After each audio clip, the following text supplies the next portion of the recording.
Israel was created as the instrument to bring about the Battle of Armageddon and the fulfillment of prophecy, a war that will be so terrible, where nuclear weapons will be used, so that the American citizens and the other people in the world will get down on their knees and beg for no more war. And what is the answer to that? They're going to be told the only way we can guarantee no more war is if we destroy the sovereignty of nations and we come together as one humanity in a one world government.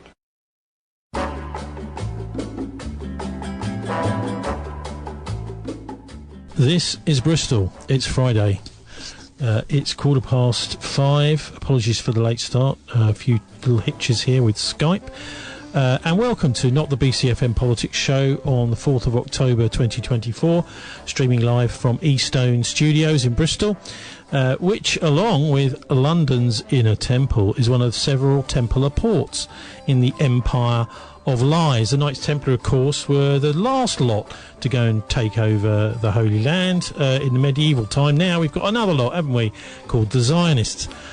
We're live on the talkradio.org.uk stream at radioquk.com in Camberley, Surrey, DJ Plug Radio in Nuneaton, Warwickshire, and live on the Not the BCFM Politics Show app, available free from all good app stores. Aurora, please, not Google Play. I'm Tony Gosling. Thank you for turning off the psycho in the corner, gaslighting us with its military-grade propaganda psyops, the telly screen, that is. Boring us to tears with irrelevant distractions, puff pieces on the conspirators, hatchet jobs on the heroes, with Mariana Spring and her McCarthyite witch hunts going after anyone with influence who speaks up for humanity or against World War III and wage slavery. For those with eyes to see and ears to hear, those so-called solutions to every crisis: Gaza, Ukraine, Lebanon, COVID, prisons, migrants, farming, cost of living, climate. The twisted Armageddonist, accelerationist policies craftily crafted to make every crisis worse. And the politicians increasingly have nothing to say. I don't know if you watched the BBC's Question Time last night. Absolutely nothing to say. Nick Land and his behaviourist dark enlightenment drones. The cowards and control freaks want us as slaves to their AI. Albert Pike's World War III relies on your blind obedience, folks. Meanwhile, wife-murdering pantheist Wef King Tampon Charlie and the vampire Queen Carmilla, which is a novel, by the way, you can even look that up, a vampire novel, one of the first, wage war on the British people, as well as China, Russia and the BRICS, through their latest glove puppets with... it's Pandaroid Energy Saboteur Secretary Ed Millibrain. But it's not the end of the world. Or is it? So helping us navigate through the accelerationist Wef's Fourth Reich matrix, it's Irish Republican Labour activist Martin Summers. Joining us also in the studio, it's Bristol Palestine activist Rita Cangialosi. So we'll start, I think, by just generally looking at this week in the round. This week's programme is dedicated to a certain Lady Wafa Aludaini, who has been on this programme 3 or 4 times now since the 7th of October. Little reports from her about what's really going on the ground. She's done a fantastic job. And I did ask her on a messenger. I said to her, look, just let us know a charity, which is her favourite charity. People can donate, listeners can donate. She said, no, I don't want any money for this. I just do it because it needs doing. No money. Thank you very much, Tony. Lovely woman, but she was killed on Monday by the Israeli Defence Forces, the IDF, and bizarrely, I was having a conversation about her with one of the people who's standing to be General Secretary of the National Union of Journalists at the moment in a ballot at the end of last week. And I said to her, well, look, I'm in a situation with Wafa, who's our correspondent, that I'm nervous about even phoning her because it might make her targeted. And our General Secretary, I hope she does win to become General Secretary, said, I know, I've heard this from other journalists too, that they're concerned about even contacting anybody in Gaza in case the Israelis use that information from the phone call. They listen to the phone call, etc., in order to target them and kill them. So I hope to God that wasn't why she was targeted. But anyway, Rita, you actually were working with Wafa, weren't you? Yes. I know Wafa for about 10 years. She did lots of work with us at the Palestine Museum and bring all the news many times. And basically what you say about is totally true. She's one in a million, a force of nature, I would say. And now, you when I spoke to you earlier on, you mentioned her son Malik. Yeah, so Malik survived, but the other two children, the youngest two, died. This is what I read in a group that she created, a group for the 16th of October. It was a group to bring the news in English outside Gaza. And so that's what I read there. Well, I think the little one was 4 months old. So where were you when you heard about Wafa? I was on my honeymoon. I was coming back. They didn't tell me until a couple of days ago. So I didn't know what to say. Well, as you say, our phone was off most of the time. I tried to see if he was online sometimes, but I didn't do anything because I knew if I send a message, they will find the location. Israeli, they track everybody. They track us anyway. They track everybody. So I stay calm. I just exchange few messages with her on Messenger, on Telegram and Instagram. But that's it. She always thanks, and she was very appreciated that we are supporting Palestine and all the activism we do. She's a very, very honest person. I remember I wanted to give a gift for a child when she was having the first child, and she said, no, don't worry about it, don't send any money. I said, Wafa, they're not for you, they're for your kid. You can buy something for the kid. And she accepted. I remember that. And there was another occasion that someone was asking money in Gaza, and she said, don't give him money, we are fine, we don't need the money. So she was never, everything she done is from the heart, from, for free. I don't know, I don't think she get pay or anything, but it's not about money, it's about fight for freedom, which that's what Wafa was doing. And killing her, they bring all our work out, because if you see our Instagram, she brought lots of news there, or on the Facebook. So even if they kill her, everything she done till now still counts. Everybody can see it. It's probably a good idea to share online that Instagram account. She was using Instagram quite a lot. Yeah. So I'm sure we can do that. What about, so the last thing she shared on Twitter and on Instagram was a picture of some people in Gaza by the beach, actually celebrating on the sand, in support of the Lebanese.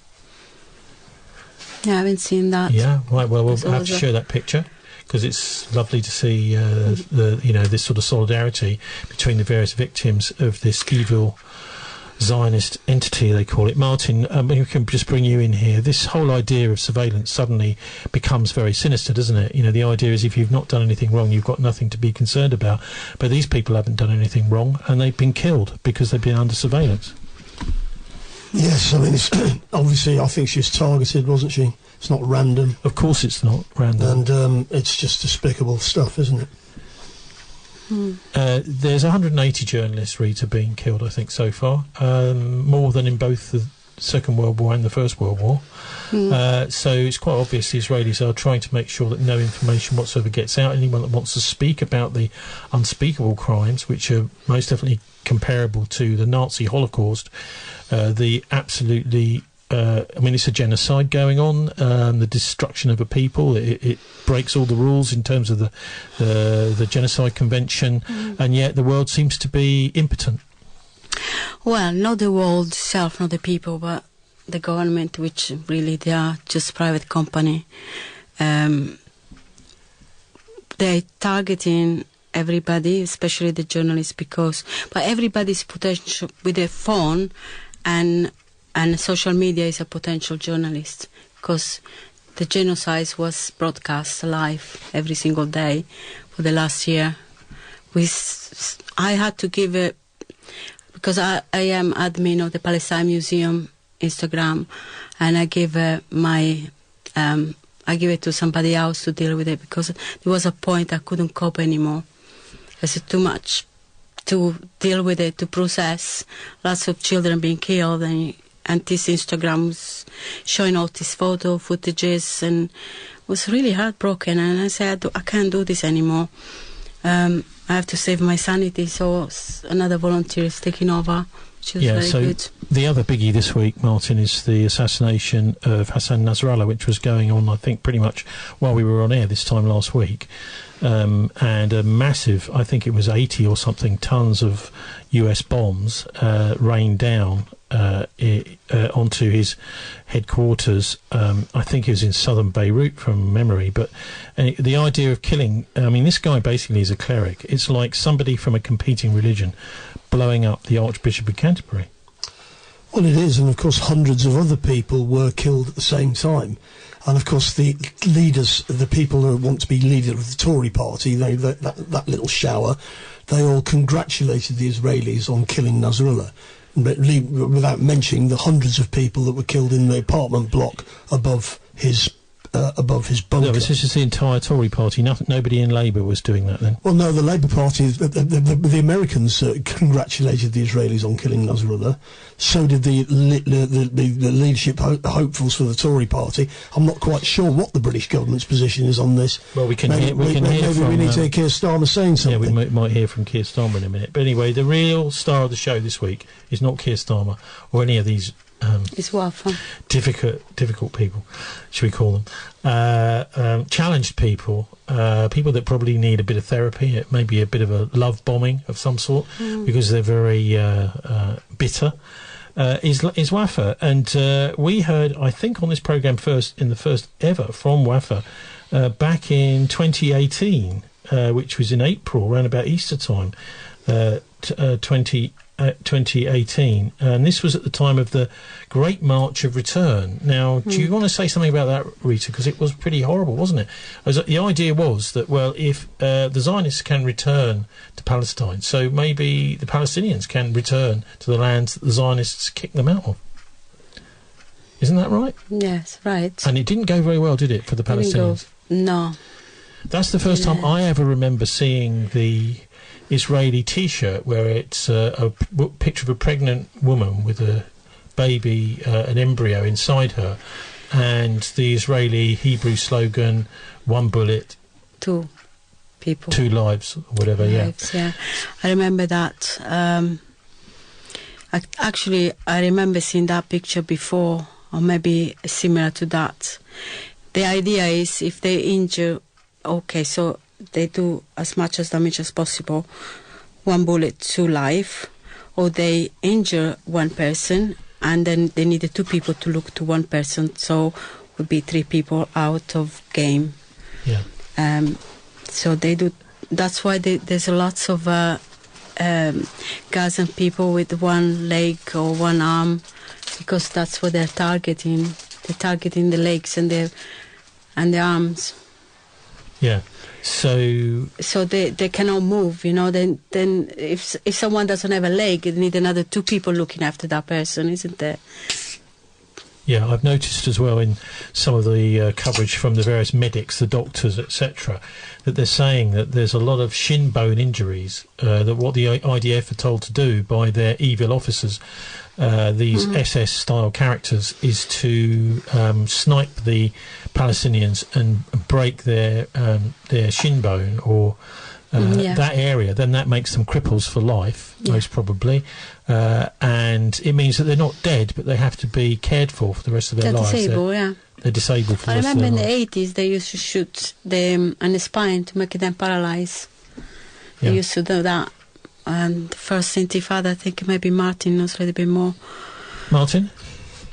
Well, obviously this has been going on for a long time. The March of Return was a non-violent attempt to bring the world's attention to what was going on in Gaza. And of course the Israeli snipers just shot to kill and to wound lots of people. And that was, you know, a chance by the leadership in Gaza to try and non-violently confront the Israelis. But of course it was no use. The Israelis just shot them down like dogs. And of course we are where we are now after what happened a year ago when Hamas broke out of the prison. It's roughly, isn't it? This is probably, so just a few days. Sorry, I needed to say this as well, that the Israeli was telling the peaceful march not to go near the wall, about 600 meters, 5 kilometers, I can't remember. So, but even if they weren't that close, the Palestinians were still being shot by the sniper. So it doesn't matter. They make their own rules and they break their own rules. So that's what the Israeli keep doing for the last 70 years. Anyway, as part of our tribute to Wafa, let's have a listen to her speaking to me back in April, Easter time, 2018. I know so many British people, and really I like them so much because most of them, they support us. I know that. But in 1948, when we are under the Britain mandate, and then Balfour gave us to the Zionist movement, and they got massacred us. So I'm sure, Balfour and the others are responsible for sure for our misery here, miserable life, for sure. And my message is for the government and for the people. They have to act because they are responsible for our misery. So they have to stop the Israeli occupation from keep going on massacre the people here from the ethnic cleansing. So that's Wafa speaking to me in 2018. She went on to talk about, and this is one big aspect of all of this, is the way that the warning signs have been there for a long, long time. Here she was back in 2018, so what's that, 6 years ago, telling the world, if anyone was listening, that the Israelis are using prohibited gases, which are actually ending up with very strange and nasty poisonous injuries. This is chemical weapons, effectively, that they're using. The people since 2 weeks are protesting peacefully. They are marching to the border fence, and they are protesting peacefully in this area. The Israelis, they opened the fire many times against them, and they throw tear gas against them as well. So 31 Palestinians get murdered and more than 2,000 get injured. Some of those who get injured actually by the tear gas, when they smell it at the very beginning, they feel as there is nothing, and then when they go home, their body start to shake and they are trembling. Added to that, they lose their conscience. And a friend of mine actually, I saw his 3 brothers. They are trying to stop him from trembling, but they couldn't because he was trembling so strong. And the doctors say that there is no cure for these persons who smell the tear gas by the Israeli, which fired, by the Israeli occupation forces. So I think the Israelis are using prohibited weapons. The doctors say that maybe it's a prohibited weapon, so they have to go outside Gaza to get a treatment, but because of the closure of borders, so they never have a chance to go out, and we don't know exactly what will happen to those people.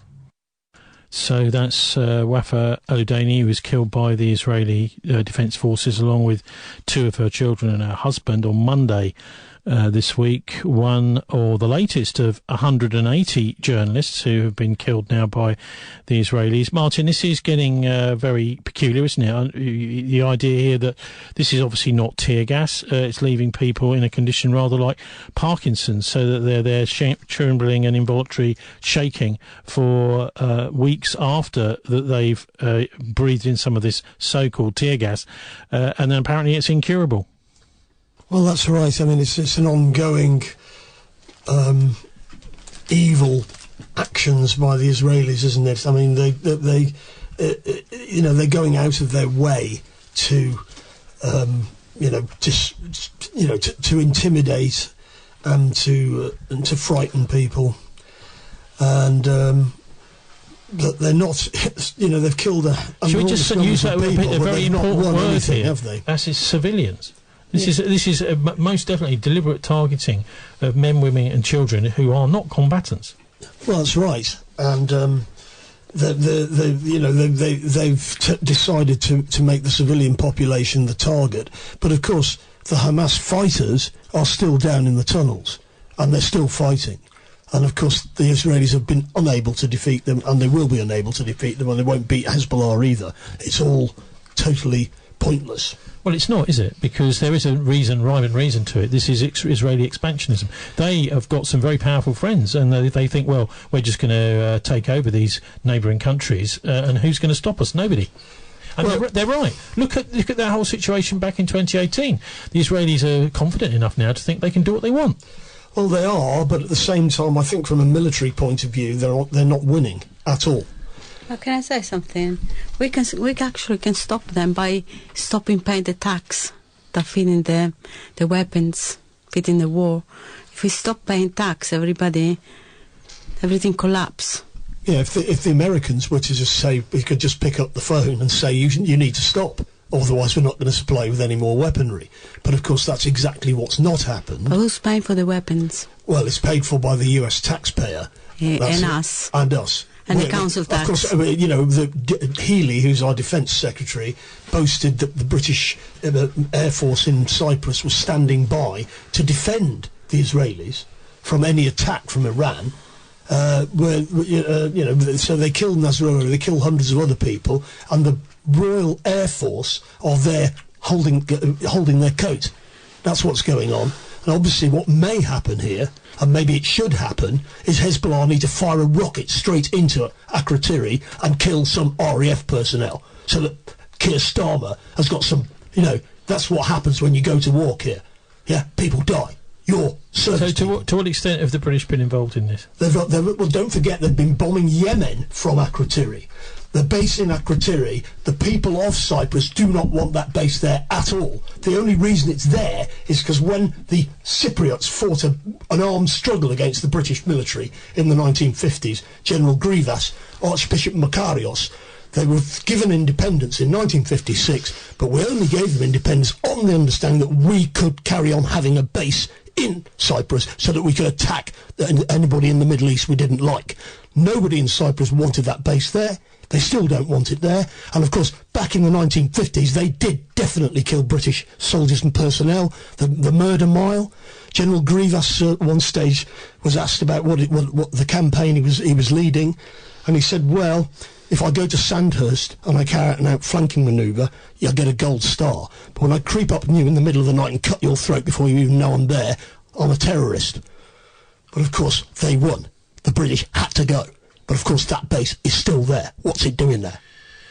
Yeah, British bases around the world. We've had the Chagos Islands and Diego Garcia talk about that the last couple of days. They seem to be handing it back to the Chagos Islanders, but not Diego Garcia. This is out in the Indian Ocean where that MH370 disappeared flight almost certainly ended up, and God knows what happened to the poor people on there, including people from Freescale Semiconductors who were just heading off to China because the cartel, a military cartel in the United States, has said, no, we don't want your software because you're not one of us. So they said, well, we're going to sell it to the Chinese. And they didn't manage to get there, did they? But anyway, back to Wafa, because that's what today's programme's really about. And so when this all kicked off in the 7th of October, this latest Al-Aqsa flood, in 2023. It took me a while, but eventually I got round to speaking to Wafa for this programme back in June this year. Hi, this is Wafa Aludaini, Palestinian journalist, reporting to you from the Gaza Strip about the latest update on the 265 days of Israeli aggression on the Gaza Strip. The entire population of the Gaza Strip are living in deep humanitarian crisis amid lack of all essentials of life, including food, water, fuel, and medicines. The Israeli ground, sea, and air bombardment is around the clock. People, especially children, are living in constant fear and insecurity, especially after striking the areas that the Israeli army designated as safe zones.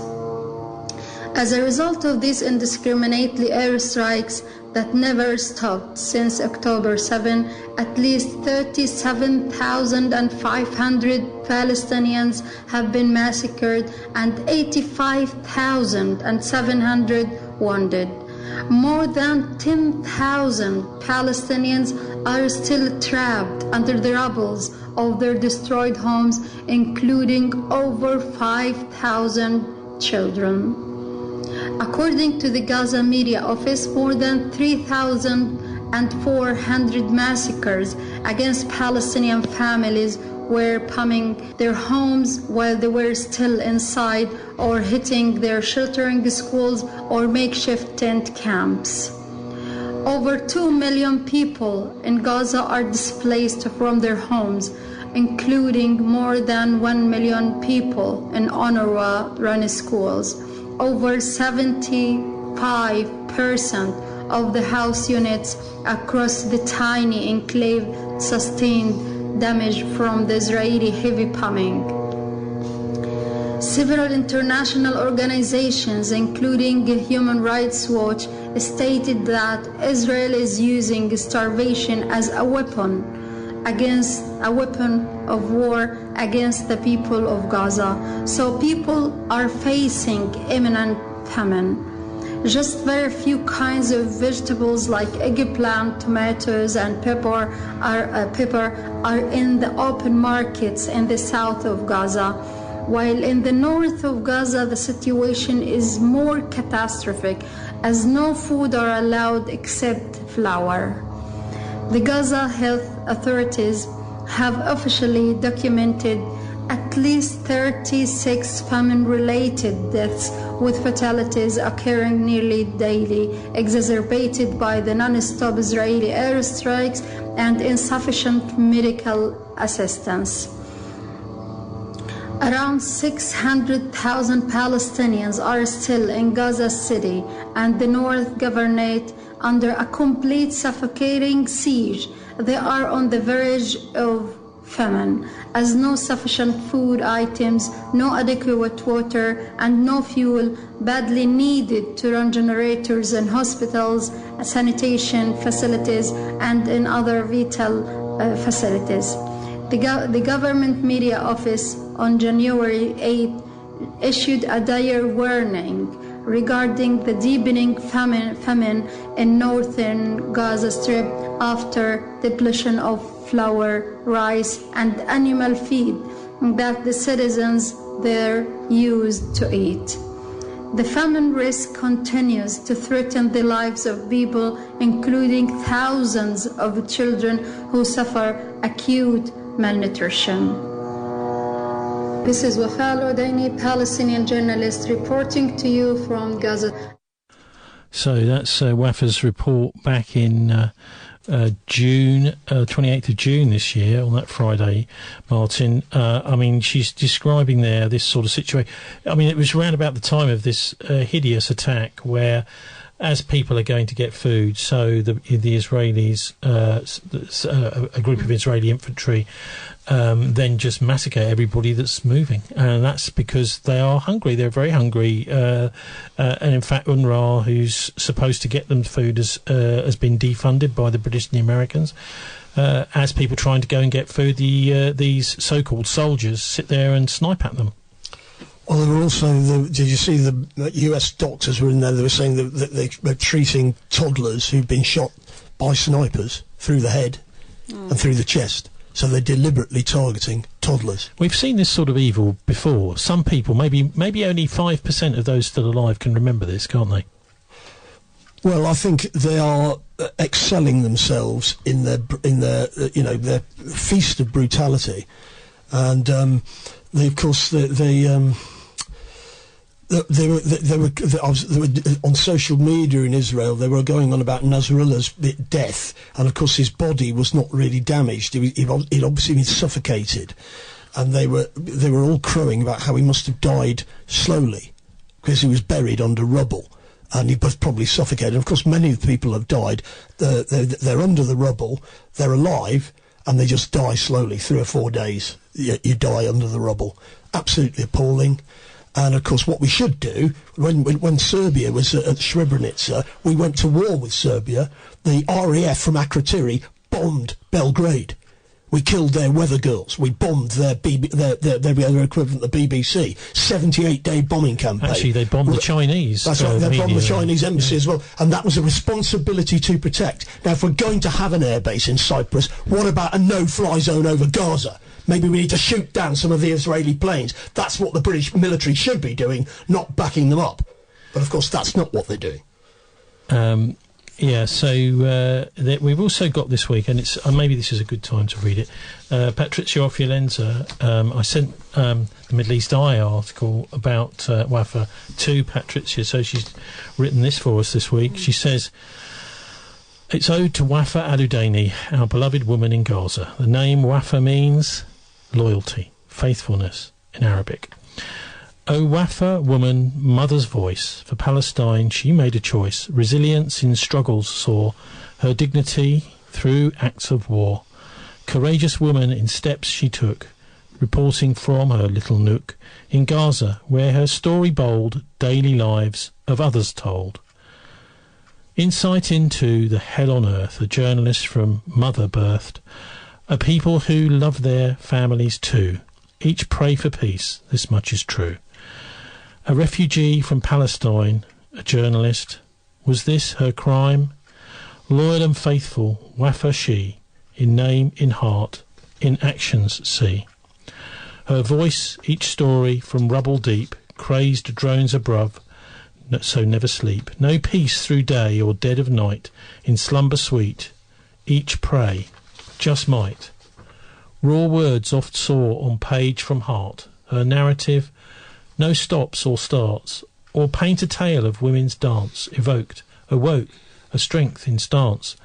Deceit cuts deep when truth is read on genocide and slaughtered dead. No gun or bomb ever need, when whispered words precise concede. The truth carve out from lies behold, our warrior with stories bold, cut deep like sword in demon's soul, as words on page from Wafa rolled. As one by one each death bereft, white ashen dust, ere others step, to carry forth in light, behold, the truth on Gaza, ere be told. Thank you, Patrizia, and thank you very much as well to Wafa. Then back in July, a couple of months ago, Wafa did us this report, and this one is on the problems with water particularly, and chemicals finding their way into the food supply and the water supply. Hi, this is Wafa Aludaini, Palestinian journalist, reporting to you from the besieged Gaza Strip about the latest update on the 282 days of Israeli aggression on the Gaza Strip. The months of continuous bombing and Israel's fuel blockade have destroyed Gaza's outdated waste collection system due to banning of access to Gaza's 3 official landfills, after human rights groups warned that the chemical soup of matter and heavy metals could contaminate water supplies and farmland, and eventually toxic substances penetrate the food chain and find their way back to humans. Now, according to the Ministry of Health, diseases are spreading in Gaza amid water and sewage crisis, and recently they discovered a virus in the water that causes a polio disease. The entire population of the Gaza Strip are still living in deep humanitarian crisis amid lack of all essentials of life, including food, water, fuel, and medicine. During the past few days, the Israeli occupation warplanes hit several UNRWA run schools and makeshift tent zones, massacring more than 500 displaced Palestinians, mostly women and children. These areas are designated as safe zones by the Israeli army, yet they targeted them. More people died due to malnutrition, which resulted from the lack of food and clean water and medicine, as Israel still blocks the crossings and bans God's fuel from entering the tiny enclave. At least 70 Palestinian detainees have been released recently from the Israeli prisons. They looked in a very terrible condition due to severe torture they endured and lack of food. One of the detainees is still in critical condition in the intensive care in Al-Aqsa Hospital, who we met earlier today. This is Wafa Aludaini, Palestinian journalist, reporting to you from the besieged Gaza Strip. So that's from the 19th of July. She was doing a report every kind of, maybe every couple of 6 weeks or so for us. There's an sort of inversion going on here, Martin. The TV tells us that the Israelis are saving the world from these dangerous terrorists who, if they don't kill them all off, they're going to spread around, they're going to get to Britain, and they're going to blow up places like Manchester, etc. And that they're saying, I wonder whether actually it's the fighters for Hamas that are actually doing that by saving these maniacs from invading, which that is to say the Israelis and the United States from invading more and more countries all the time. They seem to be fighting on quite a lot of fronts. They're bombing Syria, they are attacking Lebanon, and they're also obviously attacking Gaza.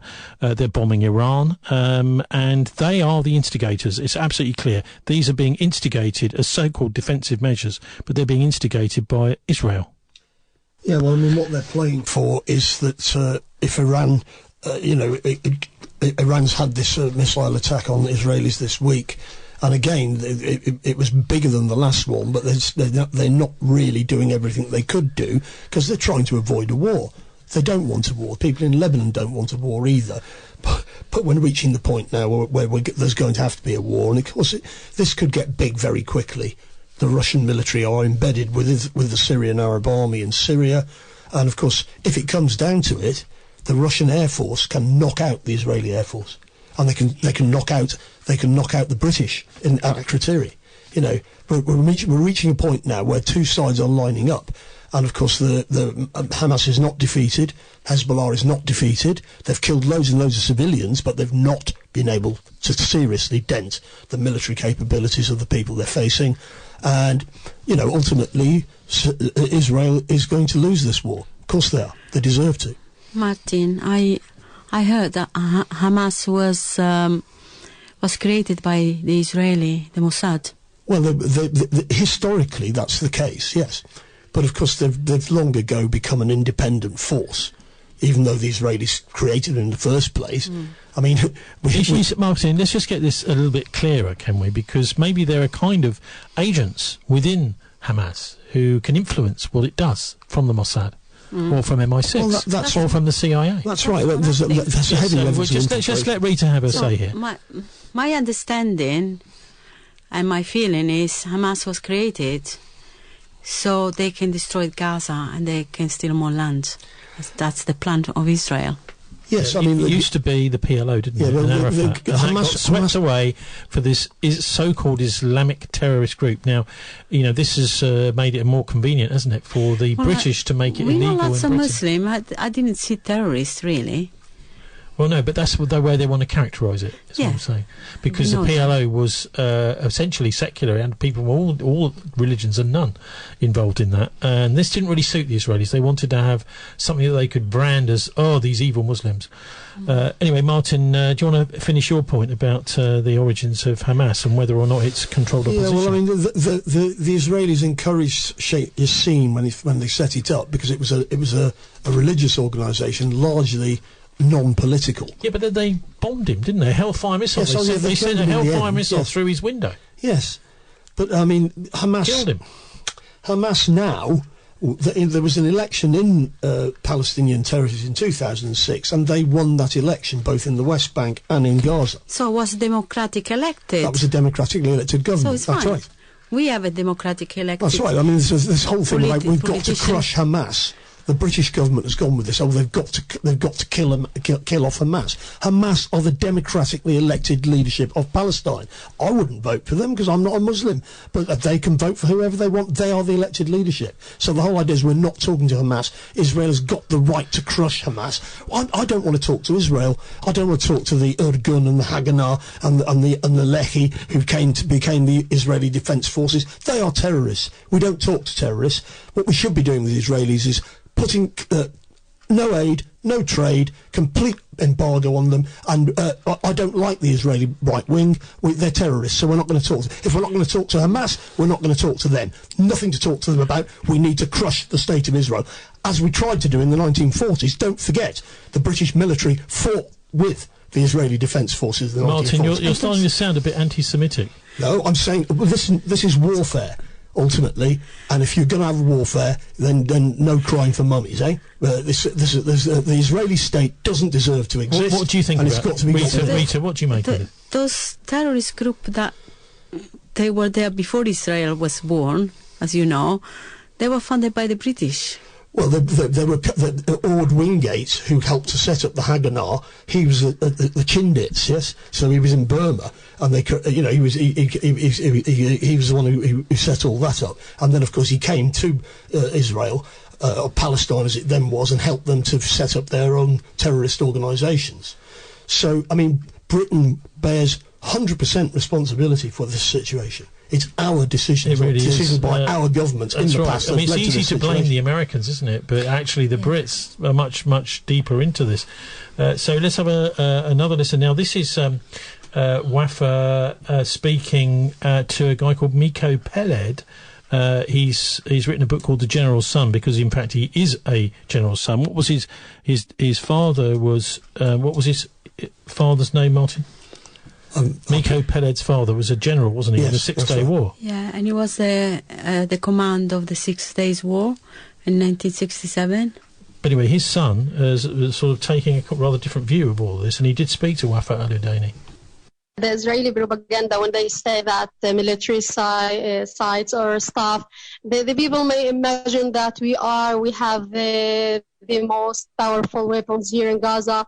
Actually, it's just very, empty lands with the Palestinian resistance to get to training, and the stuff. It just, it's nothing, comparing to the powerful because weapons that I think it's important.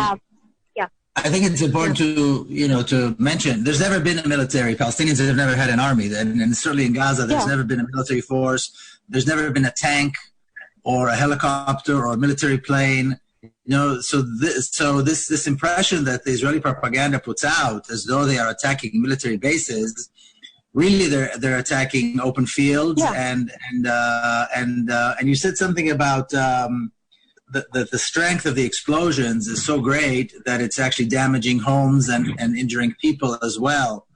Can you talk about that a little bit? Yeah, actually, that they used actually to bomb Gaza at night, and while all of the people here just sleep, and all of the children and women just sleep here at night. Actually, these bombings, these massive explosions that the Israeli rockets cause, these rockets indeed caused damage to some of the Palestinian houses, and indeed one pregnant woman got injured, and 3 children among those who got injured. They are all of those who got injured, all of them are just civilians. They were just sleeping at their homes, and then they got, shocked because of the massive explosion while they were sleeping. And then, of course, these houses, and actually for the Palestinian houses, the houses are so simple, and any massive explosion will cause damage to these houses. So that's Wafa speaking to Miko Peled on his podcast of some sort. He's an Israeli-American activist, author and karate instructor. He's also the son of a Israeli general. So, Martin, why is it? Do you think that we've got? It seems to be almost like chalk and cheese in Israel. Some people just react against their government, and in this guy's move, Miko's moved to the United States, interviewing Wafa there, and he's just absolutely had enough of them, and he spends as much time as he can explaining why this is wrong. Well, obviously there are some Israelis who are appalled by what their government is doing. But sadly, they're very much in the minority. If you look at the opinion polls in Israel, they're keen to invade Lebanon. And, of course, if people are keen, then they're going to get what they deserve, aren't they? OK, final clip from Wafa now, and this is the most recent one she's done. She did for us. I would call them Gaza Chronicles. This is the third and final one. Israel's School of Praying massacre. So this is where everyone was praying in the morning in a school, hundreds of people, and Israel just dropped a bomb and it killed everybody, almost everybody. Hello everyone, this is Wafa Aludaini, Gaza-based journalist. I'm reporting to you about the latest update from the Gaza Strip. More than 10 months into the Israeli genocide, vast swathes of Gaza lay in ruin amid a crippling blockade of food, clean water, and medicine. The Palestinian death toll has risen to 40,005, with at least 92,400 injured, amid relentless Israeli attack on Gaza since last October. Thousands of massacres were committed, particularly against the displaced families and the displacement zones. One of the horrible massacres was targeting the Tabi'in school massacre, where at least 100 displaced Palestinians were killed and hundreds others were injured and maimed. After the Israeli occupation warplanes fired 2 guided missiles at the mosque at time of dawn prayer, while hundreds were praying, tens of martyrs' bodies, including kids, were not found or found shattered into parts on the ground. The Israeli occupation forces released names of 30 Palestinians that they said had been killed in the strike and alleged that they were Hamas and Palestinian Islamic Jihad militants. But the list, after verifying by Palestinians, they found that 2 of alleged militants had been killed a few days earlier in different areas of Gaza. Several relatives of the victim, alleged by Israel to be militants, denied these accusations and described the victims as Beit Hanun Hospital Administration Director, retired principal, a scholar of Arabic language and literature, and a man who was killed in last December. This is not a mere incident. It was the 5th attack on a sheltering school just in a week. The UN Human Rights Office said it was horrified by unfolding pattern of attacks on a school. An Al Jazeera investigation found that the bombing was deliberately performed to result in a maximum casualties. A CNN weapon expert identified shrapnel evident in footage from the aftermath of the attack as coming from the U.S. This is Wafa Aludaini reporting from the Gaza Strip, Palestine, for Not the PCFM Politics Show. Hope to speak to you soon again. Well, it's a very sad way to leave it, isn't it? She hoped to speak to us soon again. Reporting for this programme, Monday, her and most of her family were killed. There's one kind of little light in all of this, and that's her son Malik, isn't it, Rita? He has managed to survive, we think. Yeah, so the little boy made a little bit of a poem on Instagram. I don't know if you want me to play. Well, why don't we just have a listen to the little boy from Instagram? Yes. I mean, I don't know if you've written it out or whatever, but here he is actually saying it himself. It's me. I was wondering, after all these years, we can get peace. We can get over everything. They say that time is supposed to heal you, but I don't feel like healing. What would you do if someone pointed a gun at you and took your family, looking left and right, no one to rescue you, because they gave your home away to someone you never knew? Gaza get bombarded, kids get massacred, made or detained or displaced. Now we are terrorists. I represent and told the death of me. I'm getting sick of saying rest and peace. Some kids are mentally hurting, they're gonna need therapy. Stand with us, don't do it for me. Just do it for the peace, for the humanity. My country, my home, told the death of me. Free Palestine, to Palestine is free. So there's little Malik. I'm not sure how old he is. He looks about 7 or something. Do you know? 8 or 9 years old. 9, is he? But anyway, he's managed to survive all of this amazingly. Rita, is there any sort of last words you'd like to say before we move on and look at some of the other geopolitics that's been going on, like the invasion of Lebanon, a bit more about Wafa? About Wafa, she will be very much missed. I just can't believe it. I had a really good bond with her. Also, she talked about human rights on the latest recording, and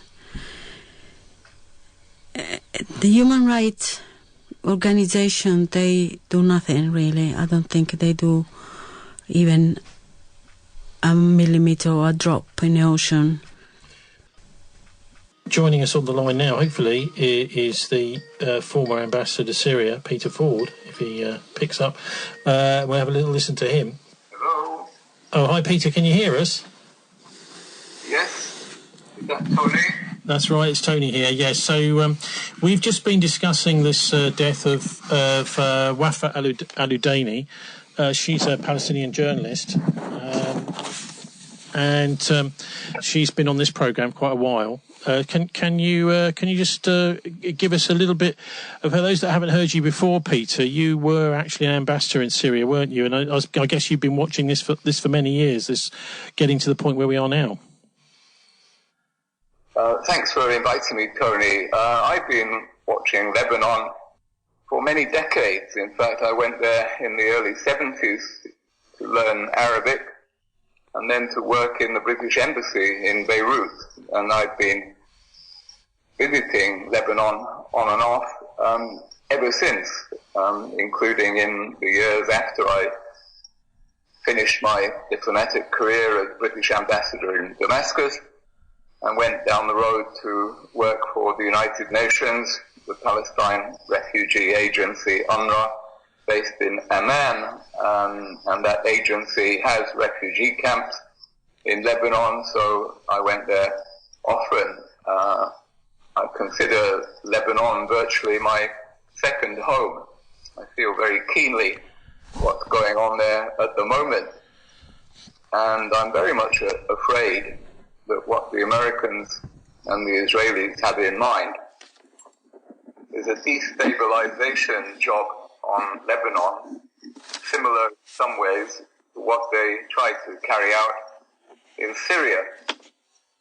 And we're just reading now, breaking news that some observers believe that the Americans are angling for presidential elections in Lebanon, which would overturn the political power that Hezbollah has in that country, and which it has earned through the ballot box. Hezbollah is not just a military movement, but also a strong political movement. It is basically the voice of the Shia community. Now, it's important to understand that the Shia are the largest single community in Lebanon. They're about 40% of the population. There are about 30% Sunni and 30% Christian and other minorities. But traditionally, historically, the Shia have been the least privileged of Lebanon's communities over many, many decades. They've been the poorest. They've been concentrated in poor areas like the south, like the east, the Baalbek corridor next to Syria. And actually, the main purpose of Hezbollah is not to make life difficult for Israel or to destroy Israel or to help the Palestinians, but to help the Lebanese Shia. That is how they came about. That is their mission. That is the main thing they are interested in. The Israelis see everything, of course, through the prism of their own security, or that's what they like to call it, dominance, others might say. But actually, Israel doesn't or hasn't figured all that largely in the Hezbollah worldview. And indeed, since the war that finished in August 2006, between that date and last October 2023, the southern border was totally quiet. Hezbollah were getting on with their main job of cementing their political position, trying to keep Lebanon stable, still trying to get over the civil war that lasted for 20 years in Lebanon at the end of the last century, and generally pushing a political agenda behind a shield of calm in the south. In fact, Hezbollah policed that border virtually on behalf of Israel. They even used their weapons to prevent some Sunni Hamas-type movement in the Lebanese Palestinian refugee camps from lobbing Katyusha rockets at Israel. So for Israel to come now and say they have to pacify the South when it was pacified on their behalf for almost 2 decades by Hezbollah is pretty rich.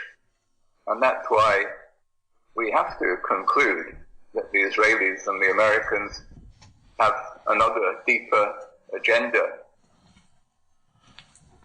What do you think that agenda is? It just seems similar what's going on in Lebanon as to what's been going on in Gaza, actually, Peter, where the idea is the Israelis are, and particularly Netanyahu, is saying, well, we're going to go for Hezbollah because the poor people of Lebanon, they're suffering under Hezbollah. We will liberate the people of Lebanon from Hezbollah in a similar way to they're saying about Hamas. We're coming for Hamas, but actually, of course, there are millions of civilians in between.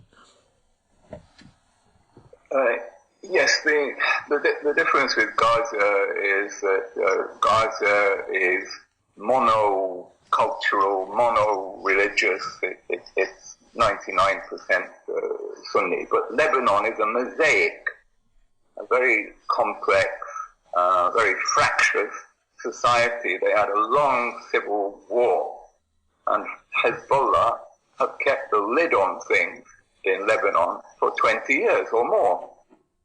That is their mission. Weaken Hezbollah, and you are stoking the embers of that civil war. And this is the agenda, I believe. That is what is going on here. It's not about Israel's security. That security was being guaranteed. Look at the record between 2006 and 2023 speaks for itself.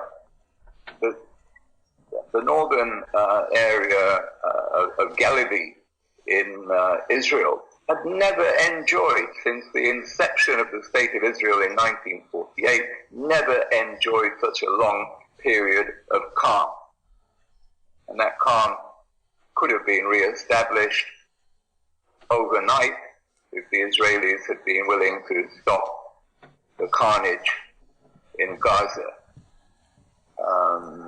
All this talk about assuring the security of the northern villages is hooey, I believe.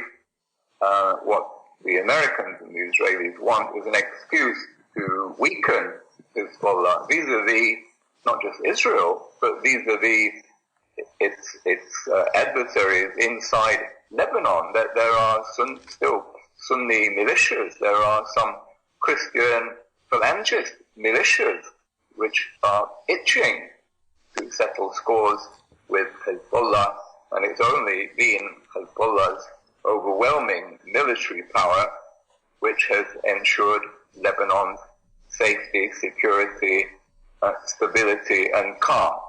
But of course, this doesn't suit the American and British government, and they're therefore warmly applauding what Netanyahu is doing.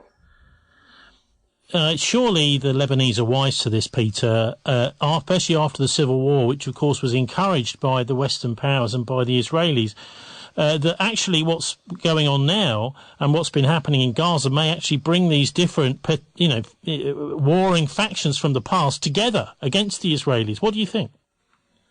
You may think that, but for me, as a veteran observer of Lebanese society, I would say that it won't take much for the old hostilities to arise again. Right now, there's just widespread panic, perhaps a sense of solidarity in the face of the bombing.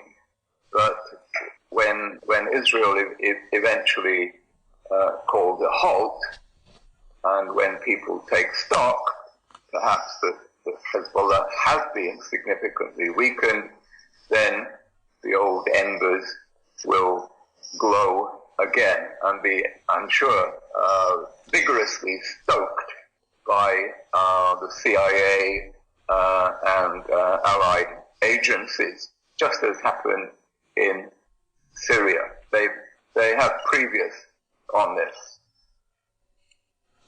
Well, we're going to hear now from John Sparks at Sky News from his report on the bombing of Lebanon this week. It seems to me that the Israeli attack on Lebanon, it happened at a peculiar time, didn't it? We just heard from the Western powers that the idea was to bring about a peace. This is at the United Nations General Assembly in New York, to bring about a peace. A lot of the Western powers were encouraging this, and in fact it seemed as if, I've even read reports that Lebanon's Hezbollah leader Nasrallah was talking about a potential peace agreement when he was killed. Nasrallah was killed last Friday evening. So there's obviously something going on over in the West, but this is a biggie, isn't it? This invasion of Lebanon, it's been being threatened for a long, long time.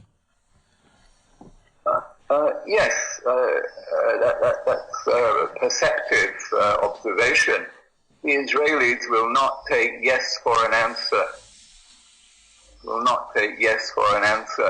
The question posed was, are you ready to make peace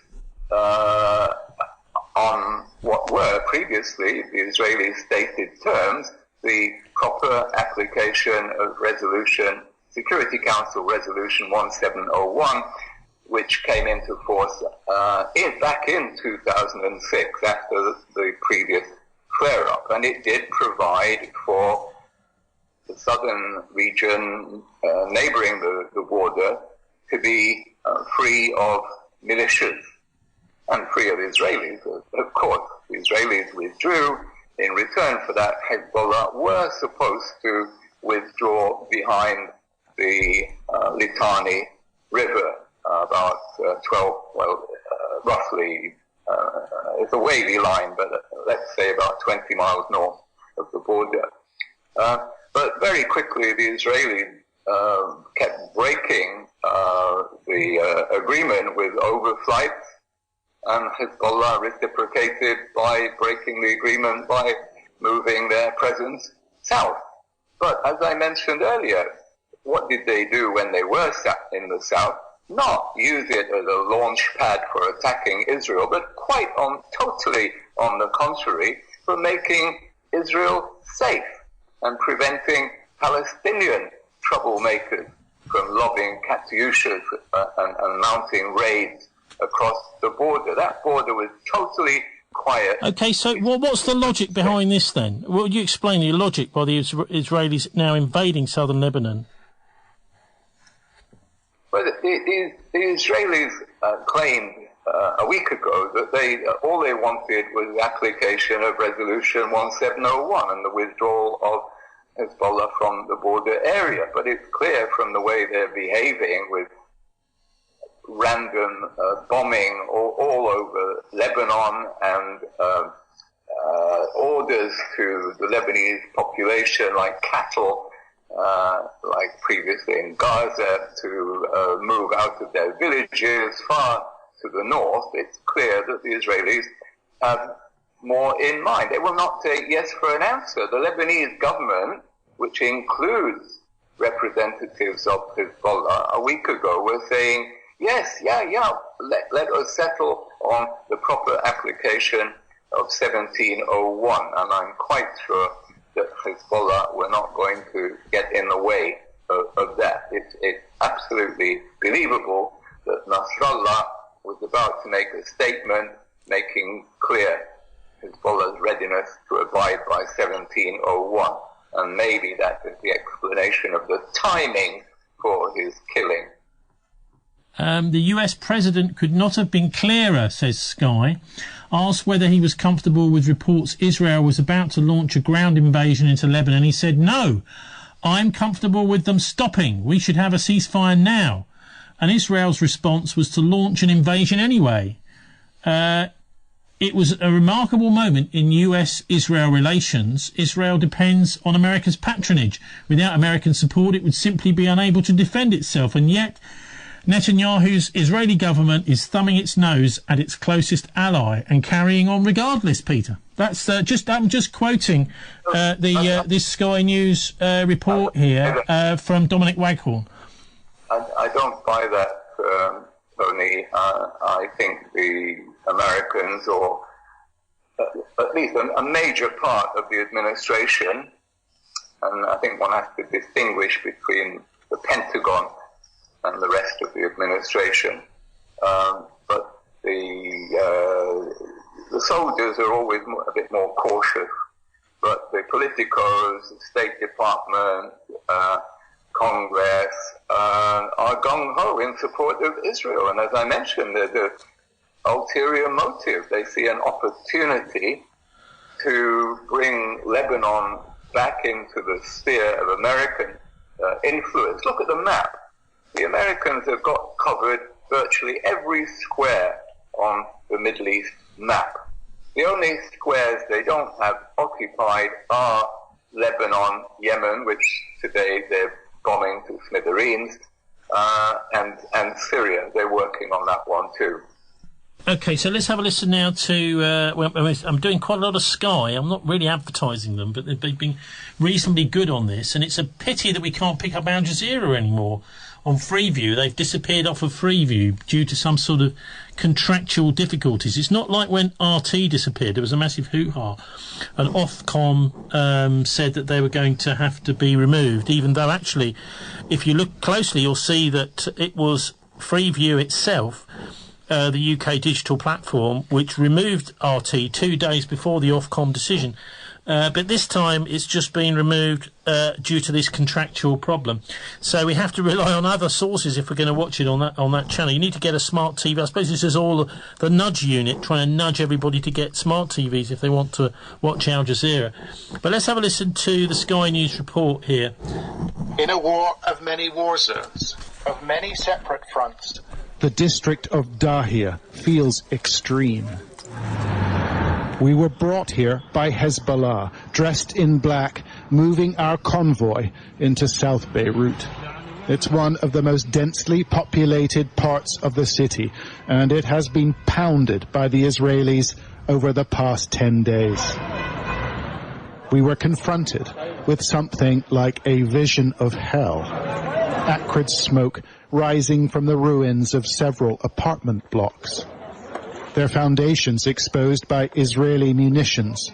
Mountains of rubble piercing the sky. The damage here is massive. I mean, several residential buildings have been destroyed. There is a smoking void down there that must be 15, 20 meters deep. I mean, it's apocalyptic in every sense. Hezbollah brought us here for a reason. This spot an ordinary neighborhood, not a weapons store, it said. And these men gave voice to the fury within before they were ordered to stop. Amid tight security, we were escorted to several more sites. Our presence noted by all.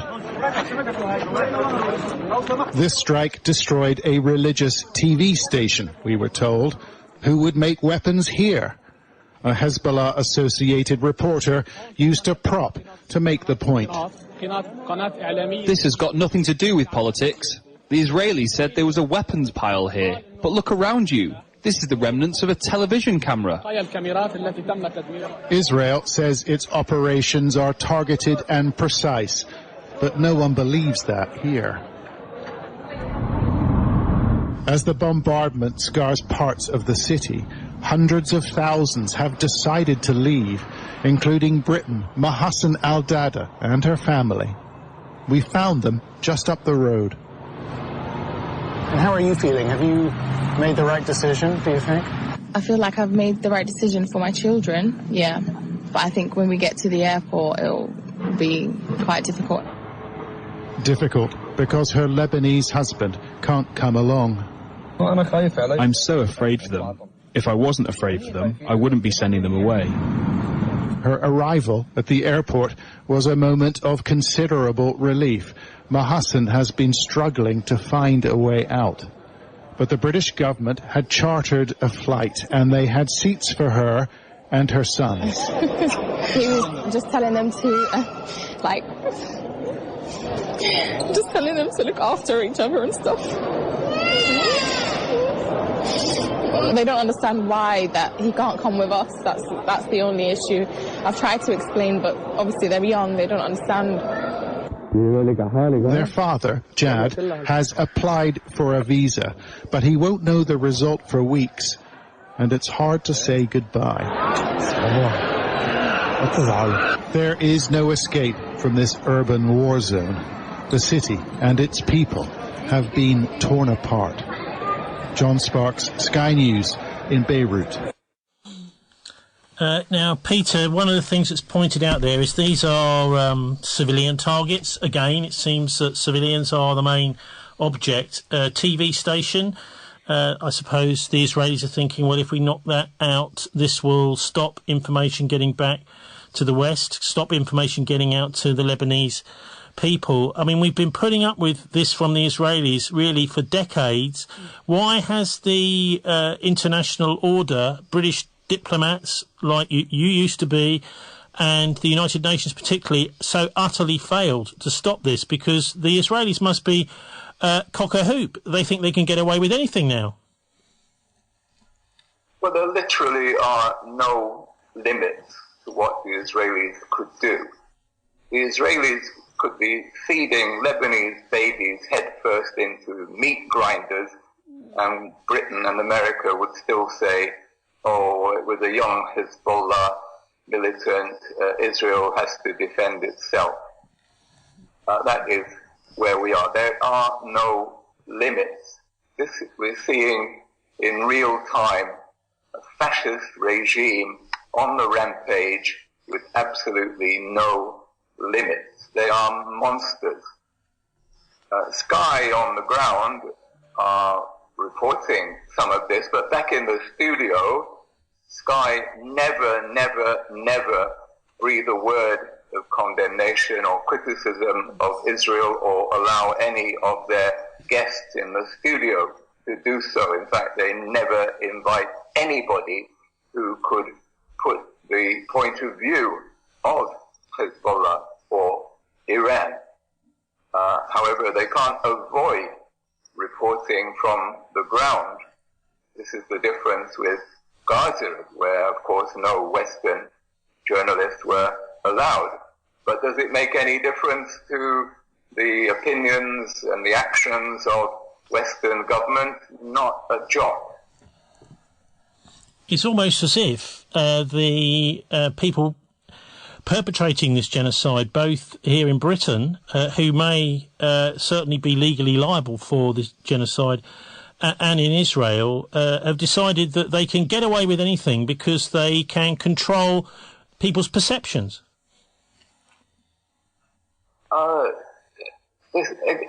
Exactly, and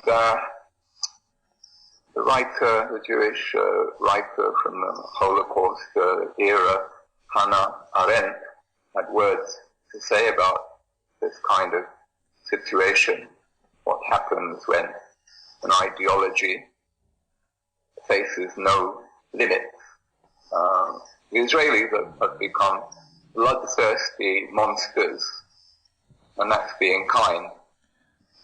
There are no limits, and they will not take yes for an answer. They will not take surrender for, well, nobody's surrendering, but they would not take surrender for an answer.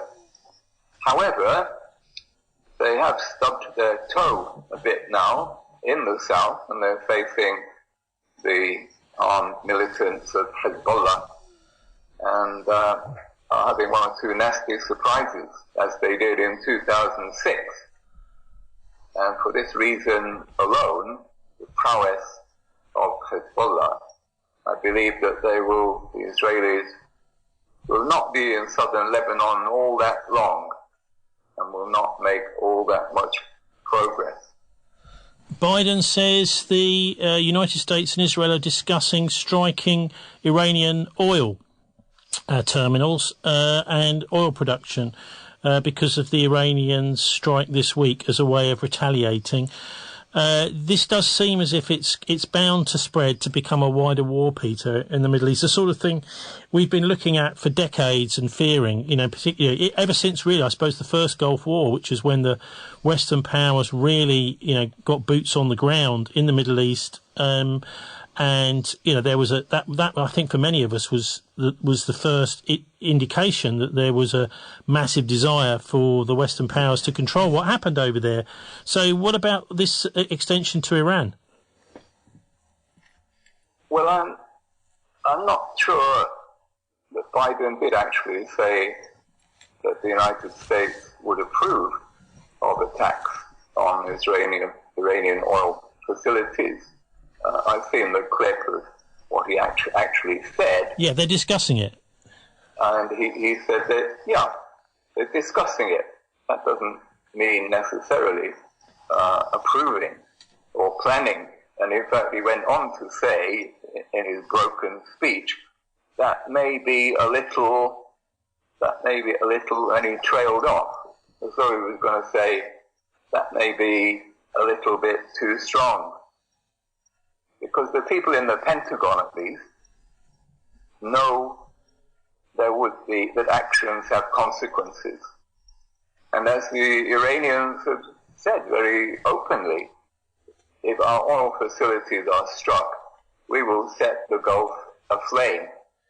We will take out refineries of the Gulf countries. And they will. They will. They've already done it in 2019 with an attack on the Saudi Abqaiq refinery, the biggest in the Gulf.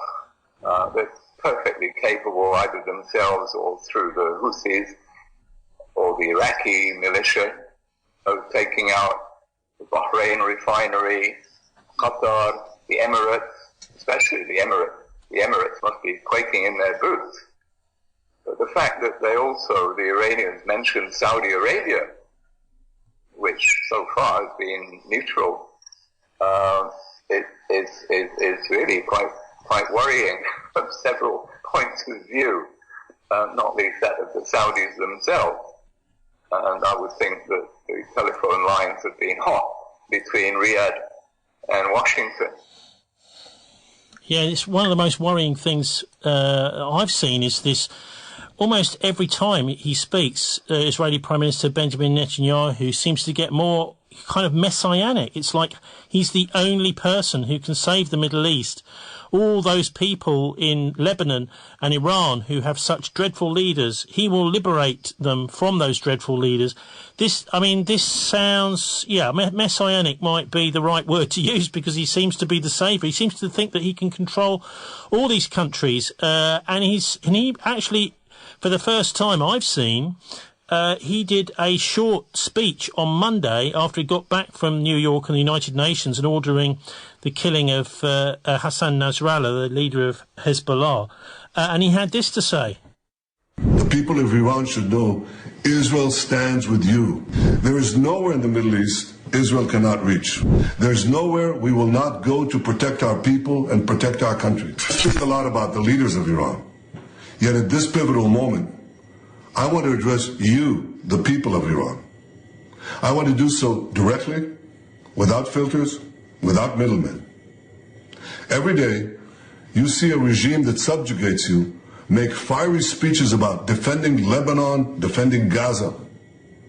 Yet every day, that regime plunges our region deeper into darkness and deeper into war. Every day, their puppets are eliminated. Ask Muhammad Def. Ask Nasrallah. There is nowhere in the Middle East Israel cannot reach. There is nowhere we will not go to protect our people and protect our country. With every passing moment, the regime is bringing you, the noble Persian people, closer to the abyss. The vast majority of Iranians know their regime doesn't care a whit about them. If it did care, if it cared about you, it would stop wasting billions of dollars on futile wars across the Middle East. It would start improving your lives. Imagine if all the vast money the regime wasted on nuclear weapons and foreign wars were invested in your children's education and improving your health care, in building your nation's infrastructure, water, sewage, all the other things that you need. Imagine that. But you know one simple thing. Iran's tyrants don't care about your future, but you do. When Iran is finally free, and that moment will come a lot sooner than people think, everything will be different. Our two ancient peoples, the Jewish people and the Persian people, will finally be at peace. Our two countries, Israel and Iran, will be at peace. When that day comes, the terror network that the regime built in 5 continents will be bankrupt, dismantled. Iran will thrive as never before. Global investment, massive tourism, brilliant technological innovation based on the tremendous talents that exist inside Iran. Doesn't that sound better than endless poverty, repression, and war? From Qom to Isfahan, from Shiraz to Tabriz, there are tens of millions of good and decent people with thousands of years of history behind them and a brilliant future ahead of them. Don't let a small group of fanatic theocrats crush your hopes and your dreams. You deserve better. Your children deserve better. The entire world deserves better. I know you don't support the rapists and murderers of Hamas and Hezbollah, but your leaders do. You deserve more. The people of Iran should know Israel stands with you. May we together know a future of prosperity and peace. So there he is, Peter. The idea is that the IDF is going to unite with Netanyahu and the Iranian people to overthrow the government and reverse the 1979 revolution. Oh my God, the most chilling words in the English language. Israel stands with you by bombing you. That's the message. Shudder, and the peoples of the region shudder. But Netanyahu has a point. There are fifth columns throughout the Middle East. We saw this during the Syrian conflict. People who are ready to take up arms against their own people. spurred on, equipped, funded by Israel and America. And sadly, this is the case in virtually every Arab and Middle East, West Asian country, including Iran. In fact, many of the young people of Iran are seduced by America, by the internet, by Hollywood, America's soft culture. Opinion polls show that particularly the young of Iran are very vulnerable to this kind of message. And much of the Islamic Republic's own propaganda is as much directed at cementing the domestic base as attacking Israel. So Netanyahu is right, but for, of course, the wrong reasons. He looks for domination and an excuse, an alibi for bombing the peoples of the Middle East. But America stands to benefit from its, what they boast is their soft power, which they've been cultivating for several decades now to underpin their military power. But the way I read what Netanyahu was saying there reinforced my view about the real agenda with Lebanon. The aim is to destabilize Lebanon, to weaken Hezbollah, to stoke again the dead embers of the civil war, and reduce Hezbollah that way, because I think even Netanyahu realizes that it will be no more possible to eliminate Hezbollah in Lebanon than he's been able to eliminate Gaza in much more favorable circumstances to eliminate Hamas in Gaza. Finally, John Sweeney talked about a vision of hell. He also this is the Sky guy we just heard from, talked about Armageddon. There is a spiritual aspect to all of this, and I wonder what you make of that, with the effectively turning the Holy Land into hell.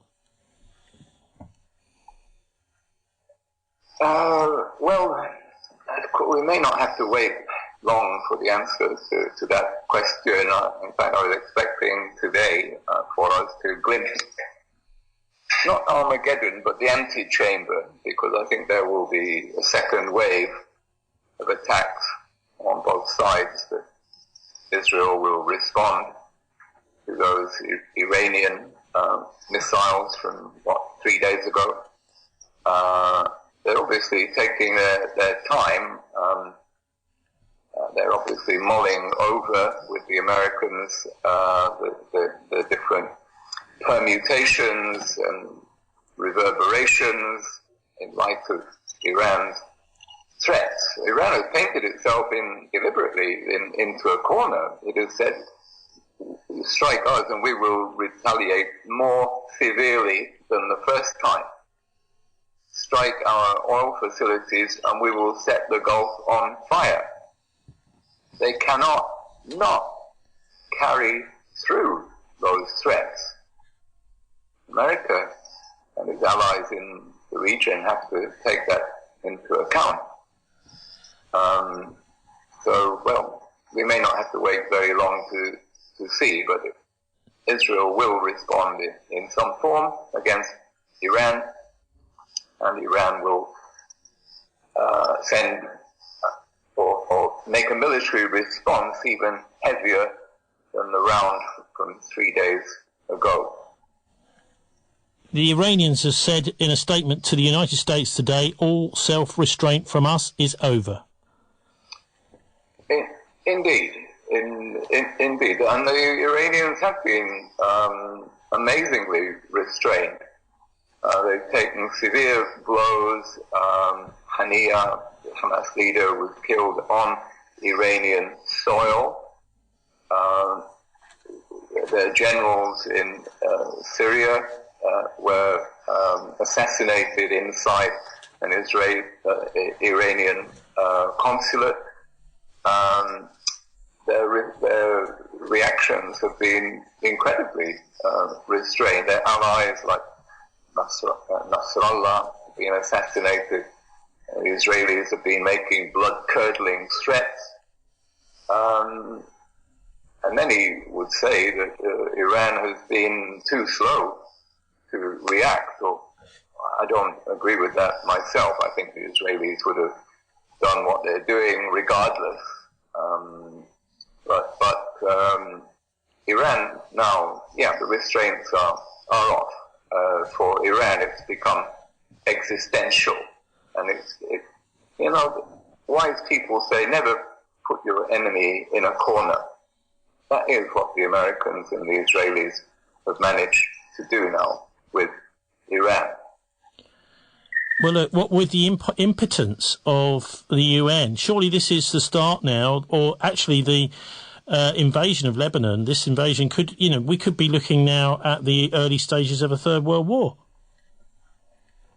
No, there's still some adults in the room. The Russians, although they are to some extent allies of Iran, and although a Russian base in Syria was attacked by the Israelis, that circumstance is not totally clear. It was not perhaps a direct attack. Despite that, I'm pretty sure the Russians will not let themselves get involved, except they will exert self-defense in Syria, and they will continue to help the government of Syria to a limited degree, as they have done for the last decade. So it's not going to be the Third World War. Even if America bombs Iran, that is not the Third World War. The conflict would spread to the Gulf. There would be conflagration in the Gulf as Iran responded, but it's still not the Third World War. And we can do without this talk. Things are bad enough without hyperbole. Okay, Peter Ford, thanks very much for joining us. Thank you, Tony. Pleasure. Okay, we'll go to our break now. We'll be back to talk more about this in a minute. Where have all the flowers gone? Long time passing. Where have all the flowers gone? Long time ago. Where have all the flowers gone? Young girls pick them, everyone. When will they ever love?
Ecclesiasticus, chapter 2. My child, when you come to serve the Lord, prepare yourself for testing. Set your heart right and be steadfast, and do not be impetuous in time of calamity. Cling to him and do not depart, so that your last days may be prosperous. Accept whatever befalls you, and in times of humiliation be patient. For gold is tested in the fire, and those found acceptable in the furnace of humiliation. Trust in him, and he will help you. Make your ways straight, and hope in him. You who fear the Lord, wait for his mercy. Do not stray, or else you may fall. You who fear the Lord, trust in him, and your reward will not be lost. You who fear the Lord, hope for good things, for lasting joy and mercy. Consider the generations of old and see, has anyone trusted in the Lord and been disappointed? Or has anyone persevered in the fear of the Lord and been forsaken? Or has anyone called upon him and been neglected? For the Lord is compassionate and merciful. He forgives sins and saves in time of distress. Woe to timid hearts and to slack hands, and to the sinner who walks a double path. Woe to the faint-hearted who have no trust, therefore they will have no shelter. Woe to you who have lost your nerve. What will you do when the Lord's reckoning comes? Those who fear the Lord do not disobey his words, and those who love him keep his ways. Those who fear the Lord seek to please him, and those who love him are filled with his law. Those who fear the Lord prepare their hearts and humble themselves before him. Let us fall into the hands of the Lord, but not into the hands of mortals. For equal to his majesty is his mercy, and equal to his name are his works. Here ends the first lesson.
Gathered in their masses,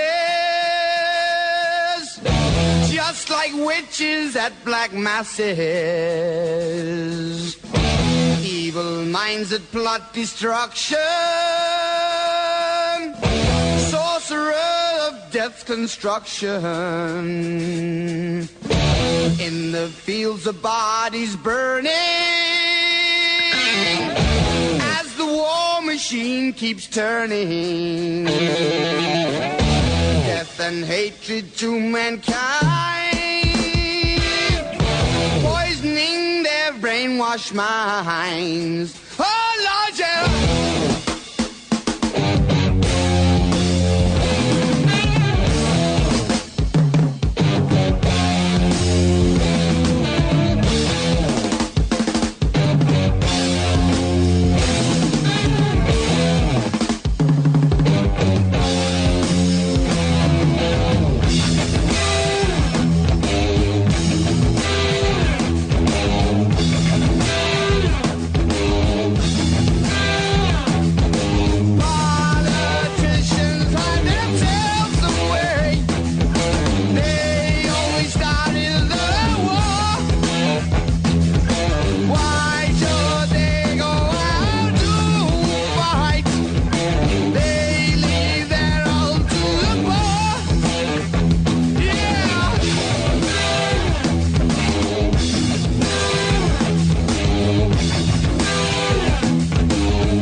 When darkness world stops turning, ashes where the body's burning. No more war pigs have the power, and as God has struck the hour, day of judgment God is calling. On the knees the war pigs crawling, begging mercies for the sins. Satan laughing spreads his wings. Oh Lord, yeah.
Welcome back to Not the BCFM Politics Show, which Irish Republican Labour activist Martin Summers and me, Tony Gosling. What you just heard there was a bit of Joan Baez, Where Have All the Flowers Gone, bit of a traditional sort of 1960s hippie tune. And then I think it was a sort of self-explanatory reading, wasn't it, which explained itself. And then, of course, we had one of my faves from years and years ago. Funny, isn't it? Black Sabbath. That was 1970 War Pigs from Black Sabbath. It's funny that the Black Sabbath are the people to do these brilliant songs. I mean, of course, it is brilliant. Just like witches at black masses, these war pigs starting these wars. And that's exactly what they are, of course. They're a cult. It's kind of a death cult, effectively. Welcome back to Not the BCFM Politics Show.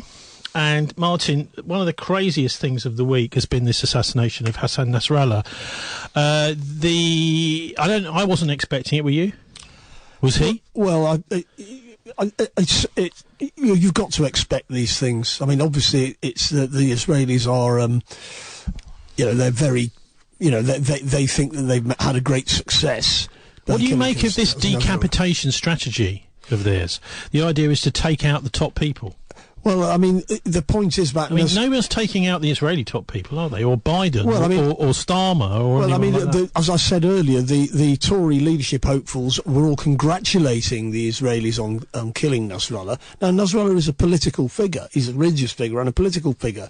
And, of course, if it's going to be okay for the Israelis to assassinate political figures like Nasrallah, then it should be okay But British politicians said, well, you're an elected politician and you're actually complicit in the war. So just from a moral point of view, I wouldn't suggest politically, Hezbollah would be absolutely within their rights, for example, to assassinate Keir Starmer. Yeah, it annoys me that Peter is not on the TV and on the radio, because what he's saying there about the role of Hezbollah in actually stopping some of the factions from hitting Israel back down in South Lebanon is fascinating, isn't it? So it's quite clear. He's right. Peter is absolutely right.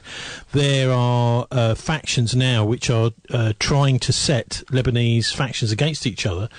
But there is a spiritual aspect to this guy. I mean, he's not just a political leader. He's also been a moderating influence of some sort, hasn't he? He has, yes. And by killing Nasrallah, I think they killed him because he made it clear that he wasn't going to do a separate deal with the Israelis unless they did a deal with Hamas. They've said all along, we are going to carry on fighting in solidarity with Hamas until you get a ceasefire. You get a ceasefire. The same with Nasrallah in Yemen, saying if you get a ceasefire with Hamas, bring in humanitarian aid to the Palestinians, then we will stop. And that's why they've been, that's what they've said. But of course, Nasrallah made it clear to the Israelis that we're not going to stop until you've spoken to Hamas. And at that point, they decided to take him out. And of course, the other thing about this, as I've said earlier, it's not just him that they killed there. They killed hundreds of civilians. They knocked down a whole tower, whole blocks of buildings to get to him. And even if it was justified to kill Nasrallah, which it isn't, the killing of hundreds and hundreds of civilians is a war crime by any definition. What do you make of the Netanyahu speech appealing to the Israeli people? Well, he's bringing the Iranian people, wasn't he? Sorry, Iranian. Sorry, yeah. Well, it's nobody in Iran takes that seriously. It's just talk. Well, there are some in Iran apparently who've been doing protests saying that Iran should do more. This is a little bit like I compare it to what's been going on in Ukraine, with many Russians actually protesting, saying we need to do more to defend the Donbass before the Russians invaded in 2022. Yes, well, I mean, obviously there's going to be a spread of political opinions within Iran itself. More hardline, less hardline, anti-regime opinion. But it's, I think what they've done, the Israelis, is they've united everybody against them. Even the Sunni factions in Lebanon were sending condolences to Nasrallah, as the Christian leadership was saying, no, it's unacceptable. So they've managed to turn everybody against them. Well, last week, not this week when he was killed, last week, Nasrallah, well, I suppose it was just about last Friday, wasn't it? Earlier on last week, his big last speech, and I'll put a link up to this on our show page at thisweek.org.uk, Nasrallah had some interesting things to say about the recent pager attacks on Lebanon. And so let's have a listen to Nasrallah, the guy who was taken out. He was the leader of Hezbollah by the Israelis and assassinated last Friday. The aggressor who blew up those groups, who had carried those beepers, it's more than 4,000 people, and the aggressor was perfectly aware of the fact that these devices are popular among the young people, men and women, young men and young women. When they were blowing up these beepers, they did it intentionally, deliberately. They wanted to kill 4,000 people in a minute. At least 4,000 people. So the aggressor wanted to kill 4,000 innocent civilian people instantaneously. We're speaking about the beepers now only. We're not speaking about those who carried those radio equipment, those walkie-talkies on them. Apart from the people who were next to them in their homes, in the streets, in the marketplaces. So we are speaking here about the extent, the scale of the crime. And on the very next day, the very same aggressor wanted to kill thousands of people among those who carried the radio equipment units. Thousands could have died, and thousands of people next to them, even if we try to calculate it at the very minimum over 2 days, over 1 minute on Tuesday, over 1 minute on Wednesday. Israeli aggressor wanted to kill no less than 5,000 people in 2 minutes. without taking into consideration, without caring about any moral or any other kinds of norms. Even if we consider that they were just injured, then think of the panic that took place in the country, considering the number of the wounded. We could have had victims of this panic. So how can we characterize this act? It's a terrorist attack. It's a violent terrorist attack. It's a genocide. It's a massacre. How can we describe it? How can we define it, characterize it? Let's call it a massacre on Tuesday and massacre on Wednesday, to add it to the number of massacres perpetuated by that, perpetrated by that aggressor, by this cancerous formation in our region, this absolute evil in our region. So it was a large-scale aggression against Lebanon, against Lebanese people, against Lebanon's security, against its sovereignty and independence. It's a declaration of war. You can describe it whatever you want, and still it would be worthy of what happened. We can use any definition, we can use any description, we could give it any characteristics you want, but our Lord, with His mercy, He saved a lot of lives, and He saved a lot of people from tragedy. Why? Because on the one hand, a lot of injuries were very mild, but those people who were mildly injured, they could have also fallen victims, because a lot of beepers, they were switched off, or they were sitting far away from their owners, and a lot of beepers, they have not been distributed yet. And we should also say that we must think, first of all, about the intention of the aggressor. And Allah, All-Merciful, showed this mercy. And all the efforts by our people who provided assistance, no one remained idle, no one remained on the sidelines. Red Crescent Society, Red Cross Society, all the people took part in this effort. Everyone coordinated their efforts, special services, security services, medical services, everyone worked jointly. So the aggressor failed in its intention. To a larger extent, they failed. If we say that one of the goals, one of the objectives of the aggressor was to kill 5,000 people, with God's help, with God's mercy, because of all the coordinated efforts of all the people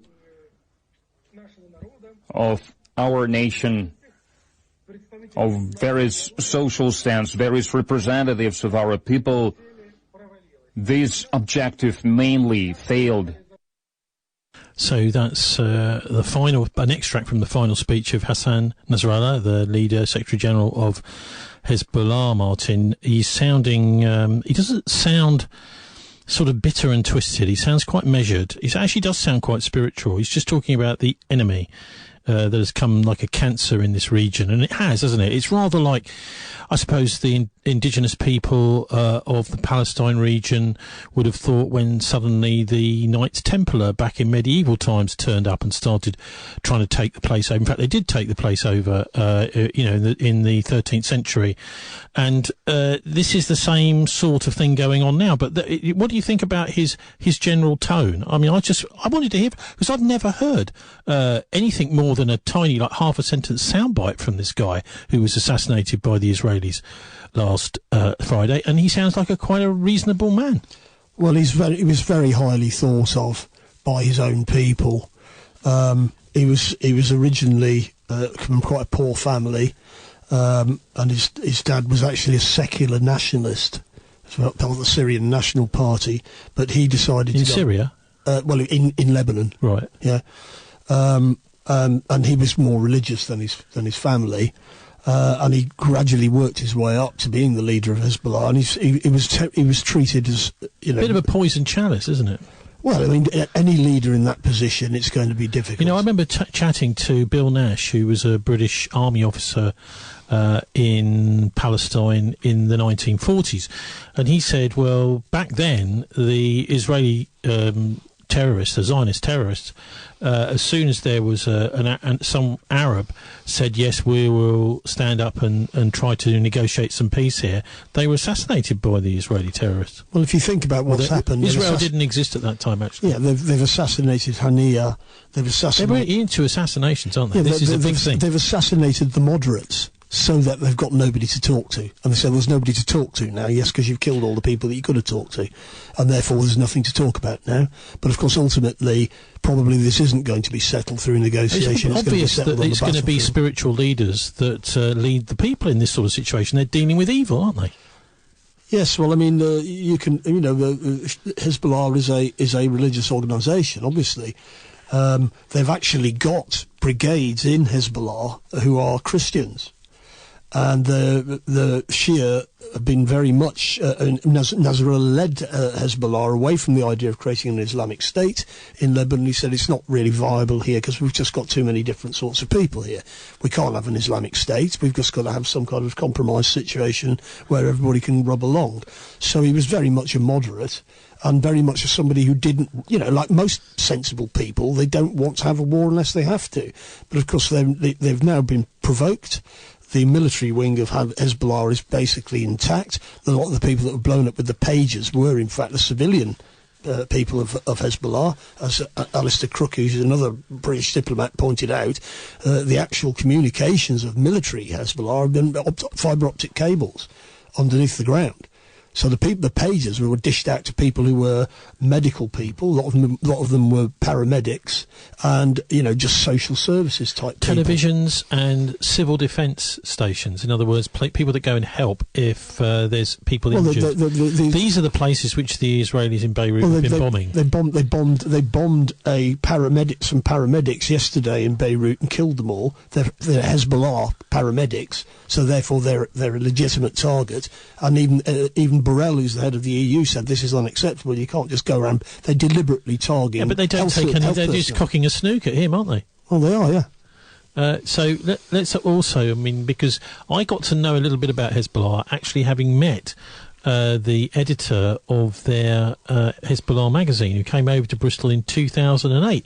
In fact, it's funny, isn't it, now to think that this is supposedly a terrorist organisation. Well, it's not. It's in fact, it's the opposite. It's been trying to keep the peace on the border between Israel and I will put up on our show page this week it was a BBC graphic which shows something like 20 times more attacks across the Israel-Lebanon border by the Israelis than by the Lebanese.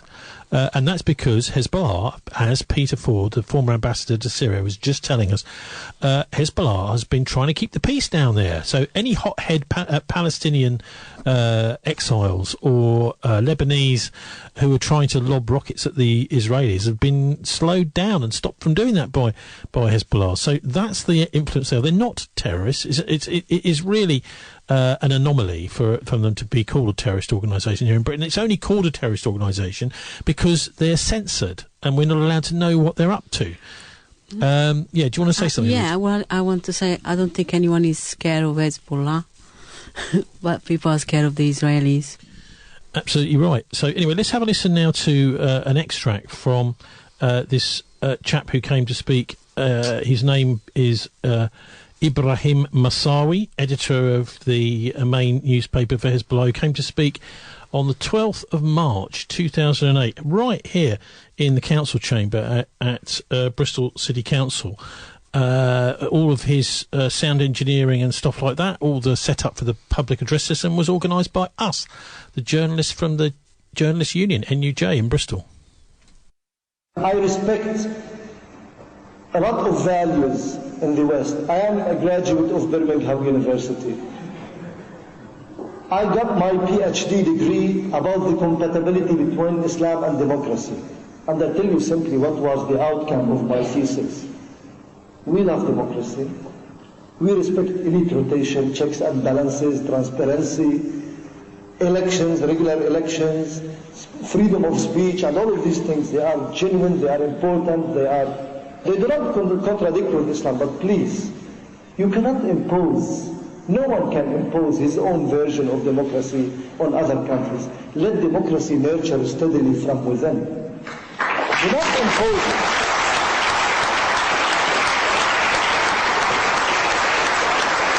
I don't believe that any Western country has been able to come out with a single definition of democracy that we can make a measurement for all of the other democracies, because I have some friends here that says, democracy? What's this word? I heard it somewhere. This is elected dictatorship. This is what they call. Is it really?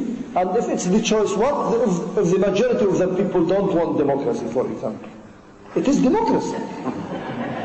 Not to accept or to embrace democracy. If this is the choice of the majority, then this is democracy. That we don't want democracy. I have nothing against democracy again. So, it's not that the West is bad, is evil or whatever. No. The freedom, the rights, the rule of law is very important. We aspire and we look to have these things in our countries, but not to be imposed by wars. I want you to be democratic. I like something that has been written in the back of the cars in America. Don't come closer, I'll bring democracy into your country.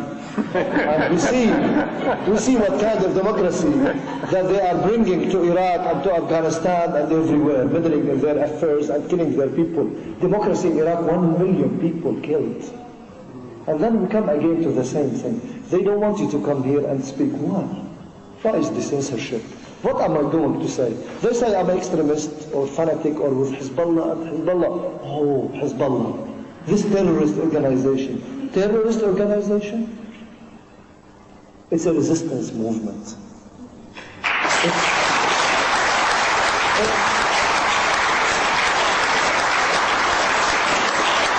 I'm older than Hezbollah.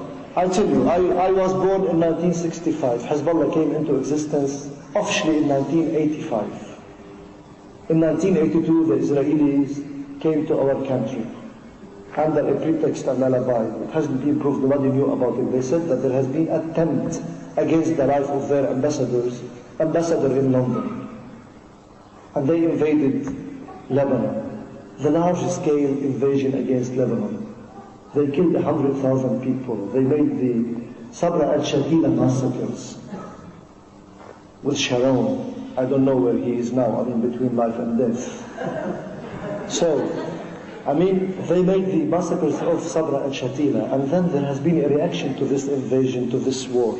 They tell me, and I have been called and asked by many in Cardiff, Bristol, Norwich, Birmingham, Cambridge, what do you want to talk about? You want to talk about war? Is there a just war? I have to come and, to be afraid and to be humble and to try to be shy about what I want to talk about. No, I will not. I'll tell you simply.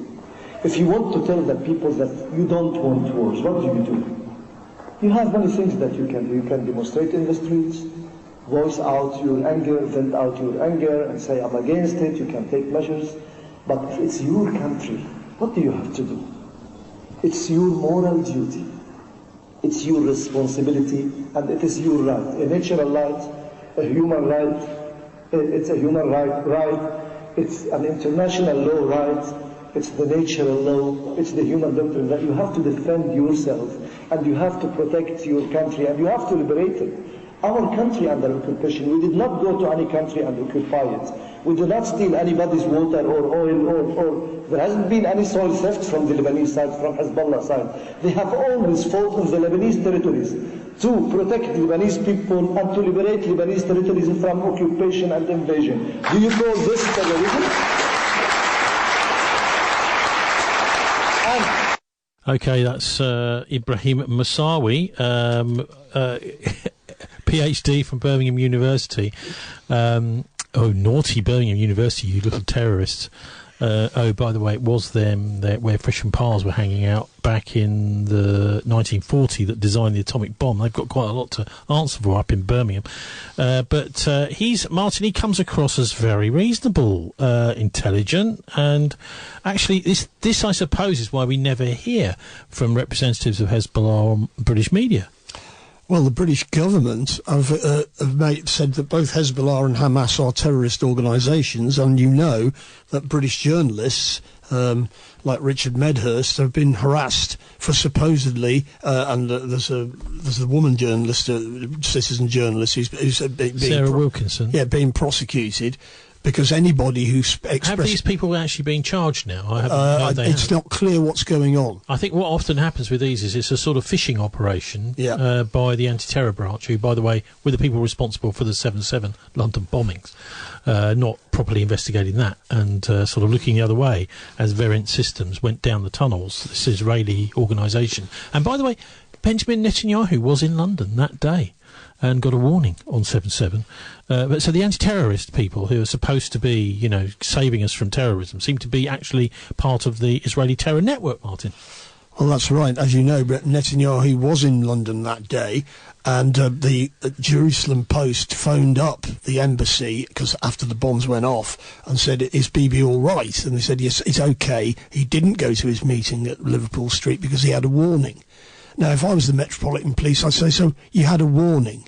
Now, that implies that you knew something about this bombing, doesn't it? And you didn't tell anyone else. What I would have done if I was head of the Metropolitan Police, I would have sealed off the Israeli embassy, cut off the electricity, cut off the water.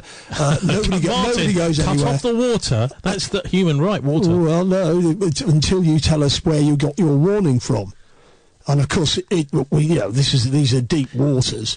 But of course, the Israelis have been involved in false flag terrorism for many years. Their fingerprints are all over 9/11, for example, where again Mossad agents were filming the first plane hitting the tower, first tower, and again that implies that they had forewarning of what was happening. Now, if you're a police officer, if somebody's got forewarning, that implies that they are major suspects. And of course, this is when the ordinary people in the West realise it's the Israelis behind these terrorist attacks. I think the state of Israel is going to be liquidated. Anyway, I thought it was rather nice. 15 years ago, there is Ibrahim Massawi speaking. I'll put a full link to that full interview up on our show page at thisweek.org.uk. Another biggie this week is the disappearance of Al Jazeera from Freeview.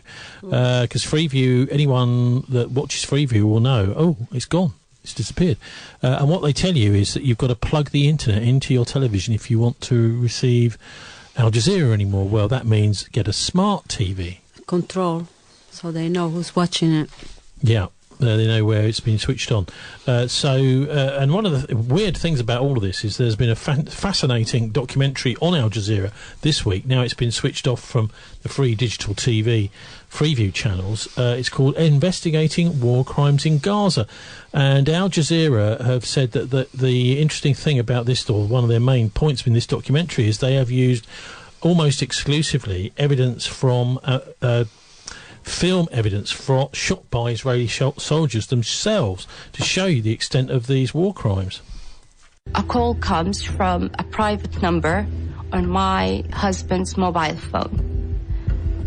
The officer identifies himself as the IDF officer, and he was like, "We know who you are. Take your family and leave your home, otherwise your lives are in danger." So my husband was like, "So if you know who I am, then you know that the bombardments around my home are non-stop.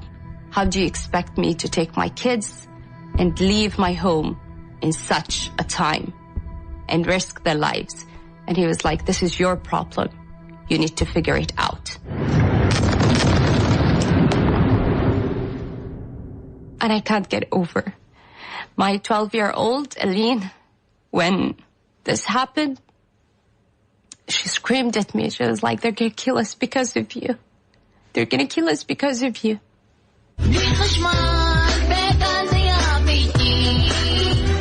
The destruction in Gaza sparks a TikTok craze in Israel. Civilians dress up as caricatures of Palestinians and mime to an Israeli song called This Was My Home.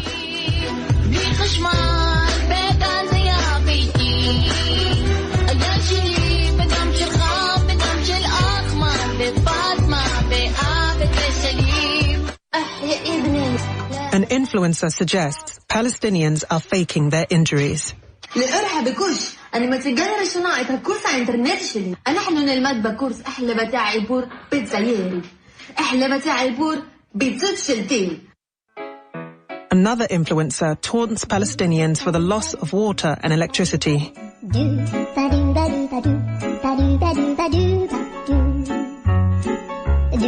These videos are shared many thousands of times.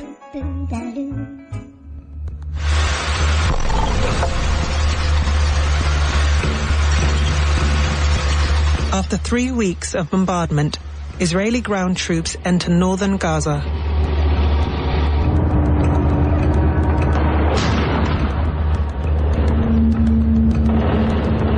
Everyone in the building was screaming. Everyone. It was like the kids are screaming, we're hugging each other, we're under the kitchen bar, we're terrified. And then they decided to speak to us in their mics. And they said that we have 5 minutes to leave the building. So we grabbed our children and we got into our cars and we left. So that's something that the Freeview viewers didn't see this week on television, which is a documentary I'll put a link up to on our show page, a full version of that as an audio, and also a link up to the video released a couple of days ago from Al Jazeera. A bit strange, isn't it, Martin, that Al Jazeera has had some sort of contractual trouble with Freeview, and that it's not like when RT went off the air. There's a big hoo-ha about it. And, so we had the actual Freeview people switched RT off 2 days before Ofcom said they had to. So this is actually the telecoms giants or the telecom networks that are making these decisions, it seems to me. Well, yes, I mean, the censorship of these news outlets like Al Jazeera is part of where we're going. I mean, we are moving in a more authoritarian direction all the time. And when we do go to war with Lebanon to support the Americans, which we probably will, they will then bring in sort of wartime regulations. You know, Keir Starmer is going to be remembered as a war criminal. He's been in power now, what is it, a few months? But what he's going to be remembered as is somebody that went along with the Israelis and, basically dragged this country into war on behalf of Israel. We are, in fact, as we speak, we are at war with Yemen and at war, potentially, with Hezbollah in Lebanon, in support of the Israelis who are carrying out one of the worst genocides in history. And the British military are complicit. Absolutely. Well, that means they are also going to Nuremberg. Well, ultimately, maybe going to Nuremberg, but ultimately, of course, some of them may end up getting killed before then.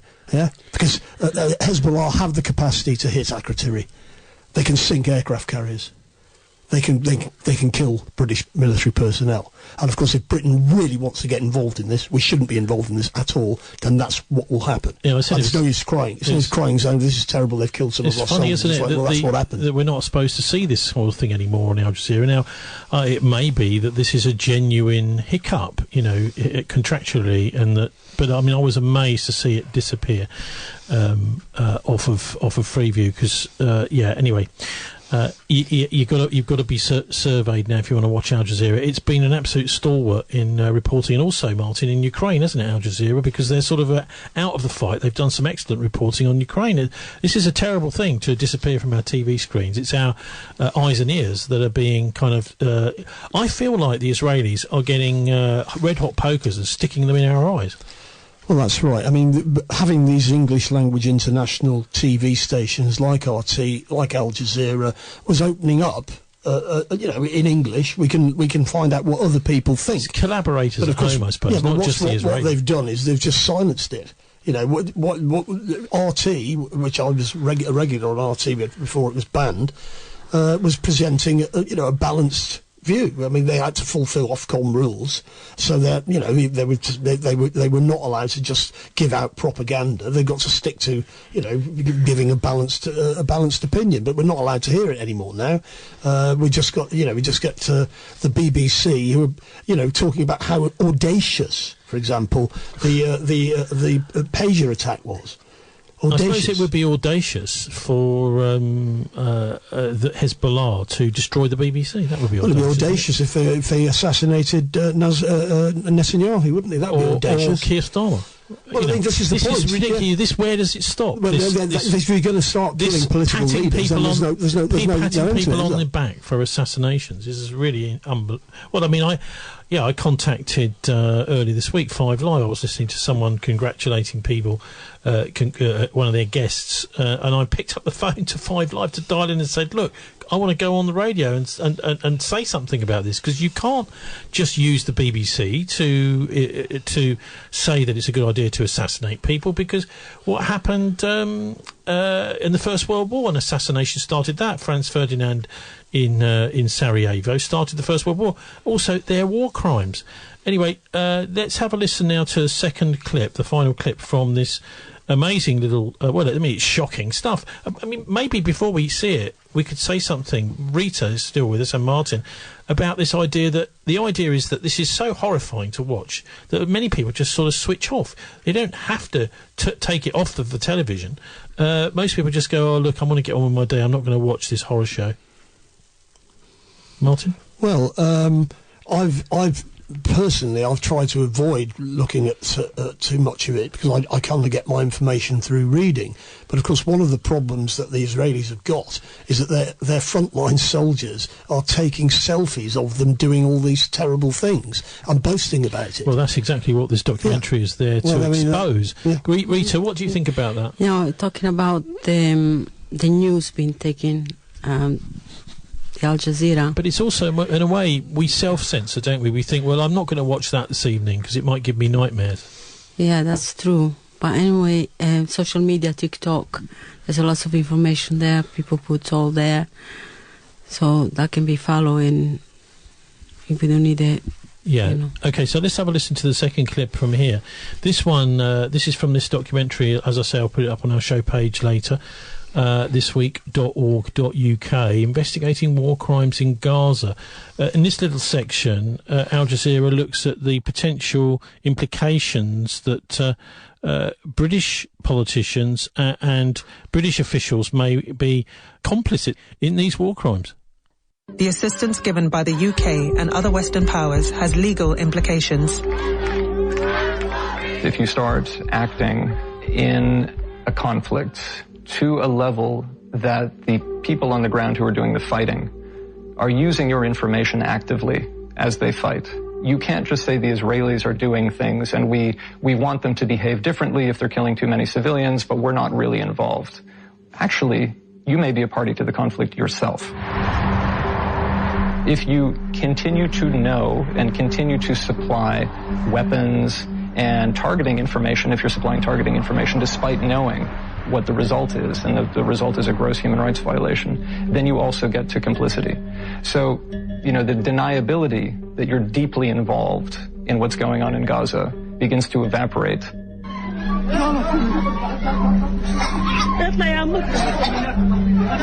Western politicians blame Hamas for the high death toll. They use Palestinian civilians as human shields. Hamas offers nothing but terror and bloodshed with no regard to who pays the price. They unleash terror, then hide among them women and children used as human shields. This claim goes entirely unchallenged in the West, but there is no evidence to support it. It's the second clip from investigating war crimes in Gaza. Al Jazeera investigations. And as I said before, weird, isn't it, that Al Jazeera has disappeared off Freeview this week, so millions of British people, less British people, will be able to watch it. But I was talking about how boring Question Time is earlier on, and how useless the politicians are. They've got nothing to say. That's Manfred Petrich's little quote, "The politicians have nothing to say." And I love that. And Rita, you're smiling, you do too. So the BBC Question Time was really boring, and what was quite actually chilling at the end of it last night was they've got a new BBC advert on for, guess what, the BBC, and it tells you about how they're so diligent in getting to the truth. Martin, actually this is bizarre, isn't it, because they know that the British public are trusting the BBC less and less, as well as many other British news outlets, and so they seem to, rather than actually to stop lying, they are putting out adverts saying we are really, really good at getting to the truth. That seems a bizarre way to deal with it. Why can't they just start telling the truth? They're liars. Yeah, well, that's the Alexei Sale. They're liars.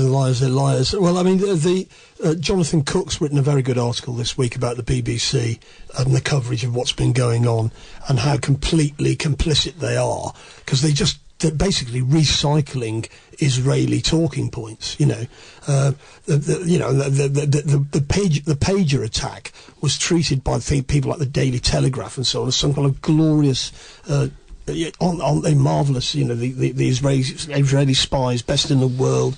You know, it's just sickening to see how complicit they all are. And as I said earlier, we are already at war with Lebanon. Quite soon we're going to be we're at war with Yemen. Quite soon we're going to probably be at war with Lebanon. And do the British people want to go to war with Yemen and Lebanon? I don't think if you ask people, most people will say, well, no. But that's what we're doing. And of course, we're also changing the subject. It's Keir Starmer. He's pushing the idea that we're going to fire our missiles into Russia. And he was told, the Pentagon told him, no, we're not doing that. He said, well, why not? I mean, he is actually a disaster waiting to happen, because he's such a deep state tool. He's going to lead this country into war, and he's going to lose. The more Israel expands its war across the Middle East, the more the Western media intensifies its war on our minds. That's our lovely Jonathan Cook, our Bristol-based now journalist. Establishment media outlets like the BBC are weaponising the language of their reporting against audiences no less effectively than Israel weaponised primitive pieces of technology against the people of Lebanon. Thousands of Lebanese were maimed by exploding pagers on walkie-talkies last week. Likewise, the media coverage is mangling the ability of Western publics to understand how and why Israel is dangerously stoking fires across the region. Words like audacious, escalation and targets have become tools to conceal meaning, not to illuminate, and for good reason, because Israel's actions are so obviously criminal, so obviously horrifying, so obviously genocidal. Language becomes a weapon to hide the truth. So anyway, let's have a listen now to this latest audacious advert the BBC have been circulating on its channels to try and convince us that they're not liars, they're telling the truth. Disinformation. There is no climate. You think you're winning. The pandemic wasn't real. Fooling people in the most sophisticated ways. Police. Social media society. You fuel hate and confusion. And you make our jobs almost impossible. Almost. You see, it's because of you we get up in the morning and work through the night all over the world. The more you try to drown out reality, the harder we'll work to verify the facts. We will find your sleights of hand and expose them. So no matter how hard it gets, we'll never give up. We'll be watching. We'll be ready. It's the pursuit of truth that gives us our calling. The fight for truth is on. So that's the BBC's own little advert. I don't think they're supposed to do adverts, but they do adverts for themselves. That's George Alagaya there talking, Martin, about how hard they fight for the truth, to get the truth to us all over the world, day and night, and that's why they get up in the morning. Yes, well, I mean, it's very partial, isn't it? I mean, the BBC is a state-run broadcaster, effectively, and, you know, they are basically giving the Israelis a very easy ride. And, of course, the reason they do that is because the Israeli lobbies them very extensively to make sure that they get their, you know, that they are treated with kid gloves. You know, you know, we ought to be having a plurality of voices that we should be able to listen to. They have actually become the total opposite of what they're supposed to be. They're going on about how they're trying to tell us the truth. But actually what they're doing is they are become a very sophisticated lie machine in order to back up and justify this genocide. And also it's quite amazing to watch the way that the Question Time, it's not totally the BBC's fault that so many of our politicians now have got nothing to say. I want to say one more thing about the BBC. It's just brainwash people. They put lies into people's head. Yeah, it's brainwashing. Yeah, it certainly is. Anyway, Martin, do you want to say something about the Russian attitude to all of this down in the Middle East, particularly? Obviously, Ukraine is kind of off the back burner since we've just been witnessing the invasion of Lebanon and the first bombing of Tel Aviv for 75 years. The Iranians getting involved and saying, right, the gloves are off now. We're not going to be restraining ourselves. We're going to be basically dishing out like for like with the Israelis. And one does wonder how quickly this might turn nuclear. I mean, certainly the Israelis have nuclear weapons. They've got them in their little submarines that are floating around in the eastern Mediterranean, supplied by the Germans, the U-boats, I suppose you could just call them, and they have a whole ballistic nuclear arsenal that they could be using against Iran if things kick off. Well, they're quite capable of using nuclear weapons, but I think the Russians have made it clear to the Israelis that if they do that, then they are going to get involved. So one would hope that some rationality will break through here. But the problem with this kind of situation, in like the run-up to World War I, is it gets to a situation where nobody's in control. It's not a question of wanting to escalate or not wanting to escalate. Things are just get onto a slippery slope, and then there's no way to go back. So these are very, I feel like saying Merry Christmas, everybody, because it's going to be a rough ride between now and then. Would you like to predict where this is going? I mean, I look upon this as a sort of 1938 type situation. It's almost inevitable that nobody's going to do anything about the Israelis. They're just going to carry on bombing here, there and everywhere, and they will realise, look, we've got the momentum now. Let's just go and attack everybody we've always wanted to, and no one will stop us. Well, if they do, they will lose. I mean, they're not going to win in Lebanon. These Hezbollah... Yeah, but the Americans will come in and save them, won't they? No, because the Americans can't save them. It used to be, the Israelis used to think, well, if we got the Americans and the British, of course, on our side, then nobody will be able to fight us. But, of course, in actual fact, the US and the British are quite capable of losing a war here. Because the aircraft carriers, for example, that they've got in the Mediterranean and the Gulf, they've had to take them away, because the Houthis can sink those aircraft carriers, and at some point they will. And of course, the RAF base in Akrotiri is a sitting target. Yeah, that can be hit with hypersonic missiles, which will kill quite a lot of RAF personnel. Well, with all this talk about the press and the involvement of the media, really, we do have to hear from a certain individual who was in Belmarsh prison for many years and under house arrest here in the UK in the Ecuadorian embassy. He's broken his silence ever since he went back to Australia, and he came back to Strasbourg, I think it was, this week, to give a speech a bit about the sort of state of the world, but also to talk about his own situation a bit, and also do something which it's nice to hear, which is answer questions from the press. So let's have a listen now to good old Julian Assange, bless him, come back to... it's a sort of comeback, I suppose, but it's a one-off kind of comeback. The US government asserted a dangerous new global legal position. Only US citizens have free speech rights. Europeans and other nationalities do not have free speech rights. But the US claims its Espionage Act still applies to them regardless of where they are. So Europeans in Europe must obey US secrecy law with no defences at all as far as the US government is concerned. An American in Paris can talk about what the US government is up to, perhaps. But for a Frenchman in Paris, to do so is a crime with no defence, and he may be extradited just like me. Now that one foreign government has formally asserted that Europeans have no free speech rights, a dangerous precedent has been set. Other powerful states will inevitably follow suit. The war in Ukraine has already seen the criminalization of journalists in Russia. But based on the precedent set in my extradition, there is nothing to stop Russia, or indeed any other state. But based on the precedent set in my extradition, there is nothing to stop Russia, or indeed any other state, from targeting European journalists, publishers, or even social media users by claiming that their domestic secrecy laws have been violated. The rights of journalists and publishers within the European space are seriously threatened.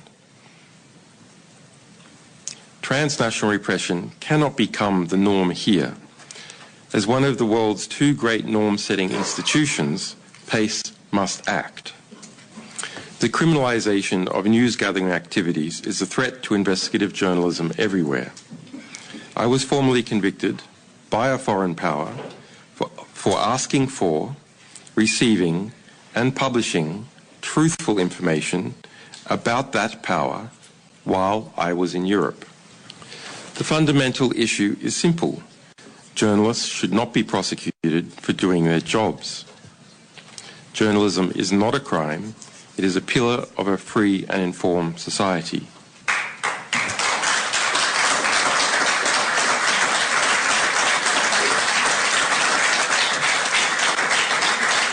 So that's an extract from Julian Assange's speech at the Council of Europe. That's what it is. He called it PACE, Parliamentary Assembly of the Council of Europe. It expressed, in return, deep concern at the disproportionately harsh treatment faced by Julian Assange. Said this has had a dangerous, chilling effect which undermines the protection of journalists and whistleblowers around the world. Approving a resolution based on a report by Thoraldur Sunna and Evarsdottir, and they're both, that's actually one person, from Iceland. The Assembly said Mr Assange's treatment warranted his designation as a political prisoner under its definition it agreed in 2012, citing severe charges brought against him by the United States of America, exposing him to possible life imprisonment, combined with conviction under the US Espionage Act for what was, in essence, news gathering and publishing. The full version of that I'll put up on our show page later at thisweek.org.uk. But it is nice to see Julian, he's obviously kind of calmed down. I was hearing from Matt, who's quite close to him, that we had on last week, Matt O'Brien, that apparently it's been a little bit difficult with him and Stella because they haven't actually had much of a relationship, even though they're married, and so sort of getting to know each other has been proved a little bit awkward on occasions. But anyway, generally very happy and doing a lot of swimming and having fun with his kids. But now he's back. Apparently, Martin, this is just a one-off. Well, that's what I understand. Yeah, he came to do this. He said, "I'm going to give one speech," and this is the speech he's done. And now he's going to go back and carry on taking some downtime. He spent years in prison. He needs to get a life. I don't see anybody that can argue with that. It is a kind of key issue, though, this whole free speech thing, isn't it? Especially when you've got proscribed organisations like Hezbollah and Hamas, who are actually the victims of genocide. This is a whole topsy-turvy media world and legal world that we've entered. Yes, it is, and it's going to be interesting to see what happens about the journalists in this country, and others who are being accused of advertising a banned organisation, to wit Hezbollah and Hamas. I think if you put that in front of a jury in Britain, a jury is going to say, well, look, these people are entitled to their opinion. I said it earlier, Hamas is the elected government of Palestine. I've got no hesitation whatsoever saying that they've got the right to do what they need to do as the elected government of Palestine. To defend their country. Then maybe I am a supporter of that. Actually, it's not just you saying that. In fact, the UN Charter also talks about the right to self-defence. They have an absolute right to self-defence. Right, yes, so this is the thing that Starmer hasn't got his head round. He doesn't care, does he? Starmer doesn't care about the legal niceties, well, even though he's supposedly a lawyer, yes. But he's not. He's actually just a member of a gang. A small bunch of people who've decided that whatever Israel does, it's right. And actually, the Israel lobby has got a total vice-like grip on his party. Yes, that's true to an extent. Your party? Yes, it's true to an extent, Tony, but I don't think they've taken on board the International Court of Justice, which is the senior court in the world, have said that the occupation of Palestinian land is illegal. But these courts... And therefore they've got the right to resist.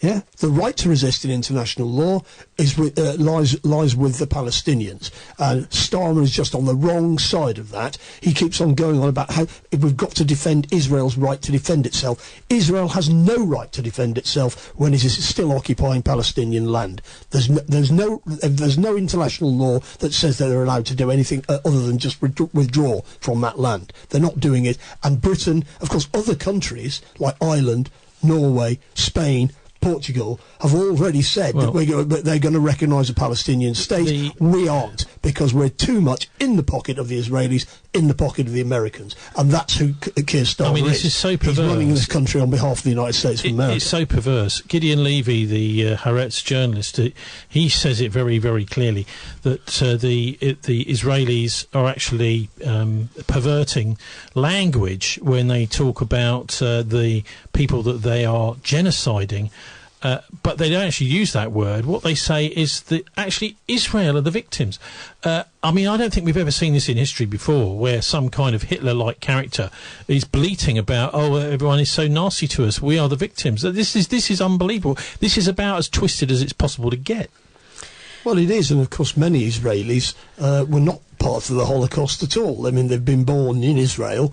They've suffered no persecution of any kind. But they're brought up to believe that they're always the victims and that they can do anything they like. Anyway, thankfully, dangerous. We've now got a new Secretary General at NATO. The last one wasn't very good. I wonder if that's. Another scam. Well, he's Mark Rutte. He's the former Prime Minister of the Netherlands, Bilderberger, obviously. This is actually I say obviously, but NATO is very, very close to the Bilderberger. They seem to not only control almost all, if not all, of the Secretary Generals of NATO. People make their decisions about it, but they also nowadays pretty much vet anybody that's getting into mainstream political parties that stand a chance of winning and becoming Prime Minister right across the NATO countries. So let's have a listen now to an extract from his inaugural speech. This is Mark Rutte, and I suppose he's mainly focused on having a go at Russia, although I'm not sure how well he's going to survive that if NATO headquarters gets hit by the Russians. I don't think they like NATO so much. But let's have a listen now to Mark Rutte and an extract from his speech on Monday, I think it was this week, when his first speech is taking over from, what's his name? Rasmussen, was it? No, actually, he was the one before. Stoltenberg, that's right. NATO's focus must remain, obviously, on the Euro-Atlantic security, keeping our 1 billion people safe. But the threats we face are increasingly global. Therefore, I will deepen our partnerships with like-minded nations, near and far, that share our values. The European Union is NATO's unique and essential partner. There is potential to boost our cooperation in many areas, from supporting Ukraine to countering hybrid threats.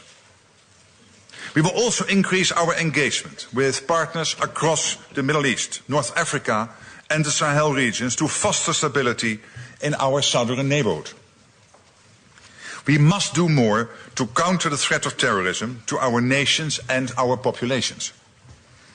And further afield, we will enhance cooperation with our Indo-Pacific partners. Through its support for Russia's military industry, China has become a decisive enabler of Russia's war in Ukraine.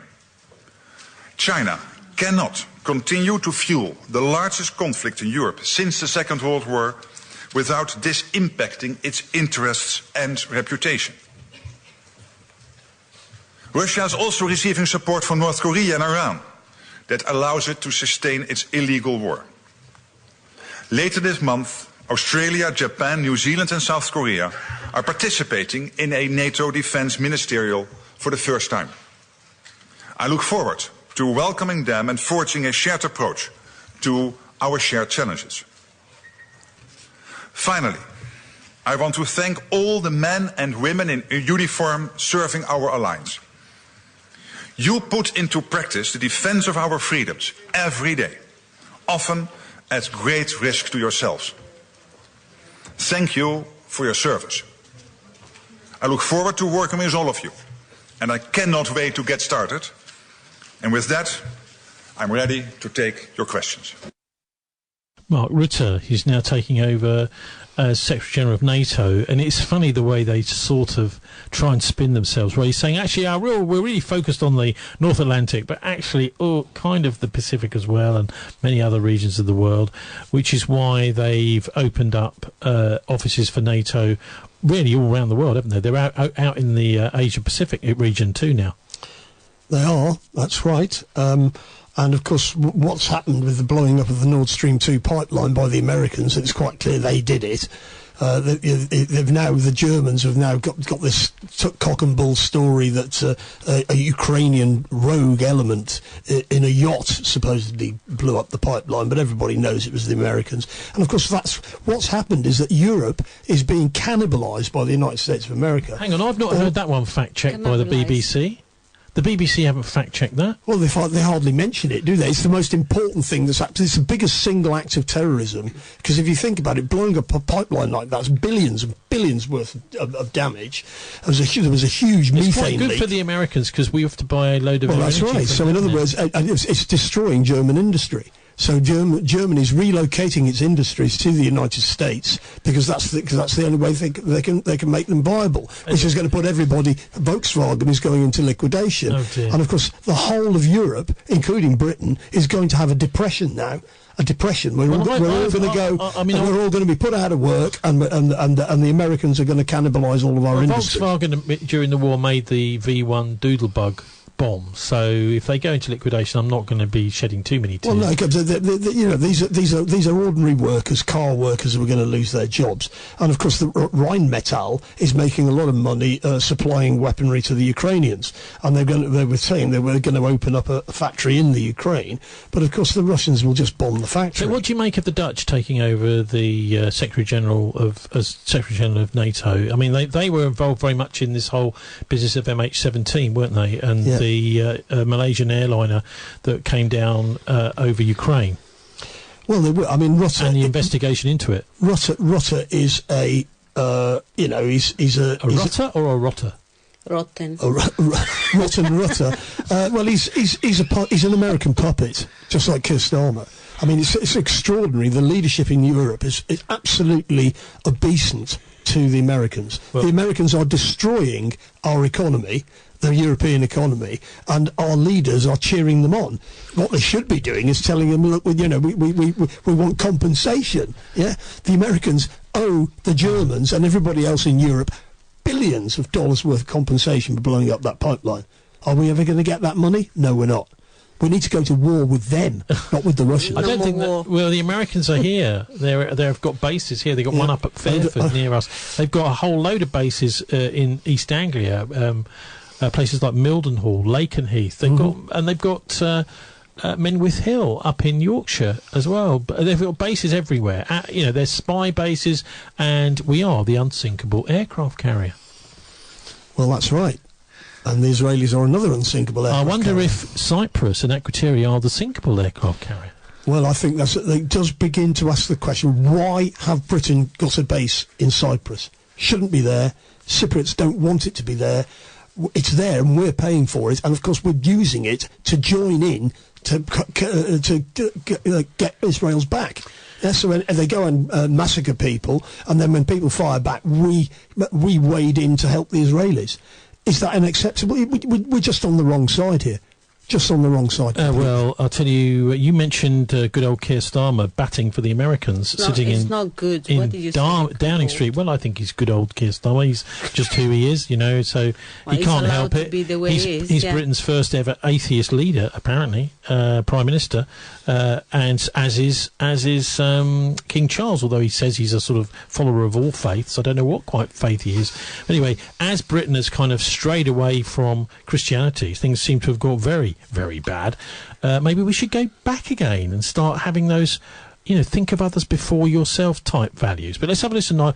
We couldn't have this show without hearing from Starmer this week, as he told everybody how much he seems to support the Israelis, and we've got to get out of Lebanon. Good evening. In the last few hours, the Iranian regime has launched over 200 ballistic missiles at civilian targets in Israel. It's too soon to assess the impact fully, but I utterly condemn this attempt by the Iranian regime to harm innocent Israelis, to escalate this incredibly dangerous situation and push the region ever closer to the brink. It cannot be tolerated.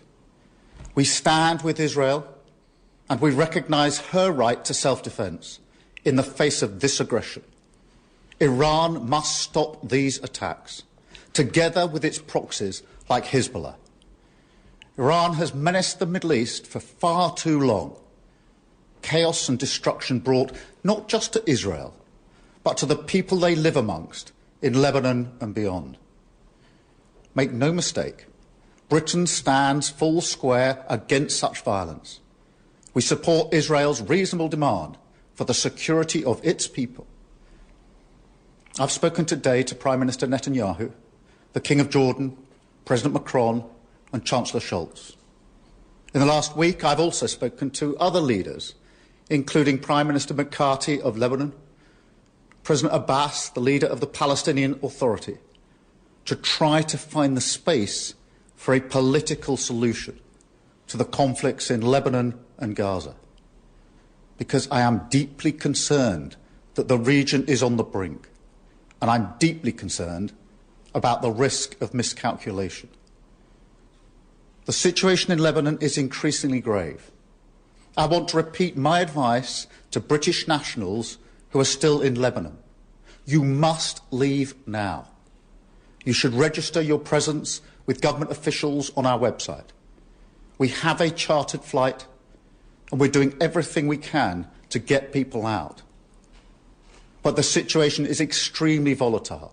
So if you have the means to leave, the time is now. Do not wait. So if you were in Lebanon, Martin, would you be hot-footing it out of there? Well, I've no idea, because obviously I'm not in Lebanon. What I think is really appalling there is saying we stand full square with Israel and its right to defend itself. Iran responded to attacks on people in Tehran, where they killed Hania. They've killed Nasrallah with hundreds of civilians at the same time, and we are standing with them, because they've got the right to self-defence. As I said earlier, the International Court of Justice has said that Israel's occupation of most of the land that they occupy is illegal, and therefore they have no right to self-defence, none whatsoever. The Palestinians have a right to self-defence, the Lebanese have got a right to self-defence, the Israelis do not have a right to self-defence. How do you think Keir Starmer stands in the rankings, then, of human rights lawyers? Well, I mean, he's basically a shill, isn't he? I mean, he's a bit like Blair, I think. He was all sort of groomed to perform the job. He's been groomed. So the idea, isn't it, you call it coat trailing? So you kind of get this guy into a case like the McLibel case, which is, where he comes out as a sort of human rights champion and hero, and then suddenly he takes the mask off, and there he is as a completely different character. Supporting genocide. So this is the way the former conning people to get him to the top. Like the former head of MI6, Sawyer, was writing in the Telegraph, I think, this week, saying how wonderful it was that the Israelis were going to win, they were going to crush Hezbollah, and that's the position of the deep state in Britain. We are absolutely in bed with the Israelis. There's no kind of sense in which we are, an honest broker in any of this. And of course, I don't think most people in Britain want to go to war on behalf of Israel. I don't think they want that at all. And I think if the establishment in this country are deluded if they think the British people are going to go along with it. Let's just look for a minute at the Israel lobby. John Mearsheimer. I don't really know much about him. Do you, Martin? He's a very well respected American international relations expert, and he's one of the ones that's been saying, look, in actual fact, that it's the West that caused the war in Ukraine because they insisted on expanding NATO and the Russian. If you think about it from the Russian point of view, they're trying to put nuclear missiles literally in their face. They're putting them into Germany, they're putting them into Poland, they're putting them into Romania, they want to put them into... And what if the Russians were to put a nuclear missile in Ireland, so that they could just fire it in two minutes to hit London? We wouldn't stand for that. And the Russians aren't going to stand for it either. It's a matter of life and death to them. We need to win this war because we've got to take these nuclear... The Intermediate Nuclear Forces Treaty, signed between Reagan and Gorbachev back in the day, got rid of all the short-range missiles in Europe. And now we brought them back in. The Russians aren't going to stand for it. I wouldn't stand for it if I was them, and they're going to fight to defend their interests, aren't they? That's what they're doing. Anyway, John Mearsheimer, in this clip, he's looking at why is it that the Israel lobby is so powerful? Let me talk a little bit about how the lobby operates. It operates at two levels, one of which you were talking about and one which you were not talking about. The first level, which you were not talking about, is in terms of public opinion and in terms of dealing with the public. And there, the lobby is deeply concerned with controlling, as much as possible, the discourse. It's what we were talking about before. The lobby does not want Israel to be portrayed in a negative light. The lobby does not want much discussion of the lobby's role in American politics. Right? The lobby wants to control the discourse or influence the discourse as much as possible. That has become exceedingly difficult to do. That was the point that I was making to you earlier. Second, and this is the second avenue of influence, the lobby is interested in making sure that policymakers inside Congress and inside the executive branch, and here we're talking not just about the White House, but also the State Department, the Defense Department, and so forth and so on, making sure those policymakers support Israel unconditionally. That word unconditionally cannot be underestimated. So the name of the game here is to influence those policymakers. Now, there are obviously many policymakers who think that what Israel is doing in Gaza is reprehensible, but they will not speak out. And they will vote in support of Israel at almost every turn. There will be a few exceptions, but not many. That raises the question, why? And the answer is that in the United States, to get elected to office and to remain in office, campaign contributions matter enormously. And the lobby is really good at providing money, providing resources for individuals who support the lobby's positions. And anyone who doesn't support the lobby's positions will find him or herself being opposed by someone in the next primary or in the next, campaign by someone who supports Israel and who is getting a huge amount of money from pro-Israel sources. So politicians, and this again includes politicians in the executive branch and in the legislative branch, understand that there will be a huge price to pay if they don't support Israel hook, line, and sinker. And they end up, in almost all cases, supporting Israel as a result. If you took away the ability of the lobby to provide campaign funds for political candidates, I think you would see very different voting patterns when it comes to Israel.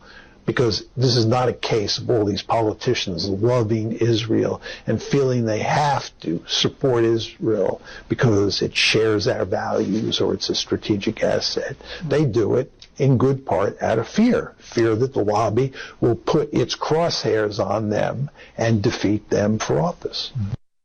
So that is interesting, I think, isn't it? That the fear is a very powerful weapon. In fact, it's the devil's most powerful weapon. I wonder if they blackmail them somehow. They make it They do blackmail. That's what the Jeffrey Epstein stuff was all about. Yeah. And of course they do. You see, you have to have massive amounts of money to get elected in the US. And of course, the US taxpayer pays money to the Israeli state. You know, every individual Israeli is probably subsidised to the tune of several thousands of dollars every year.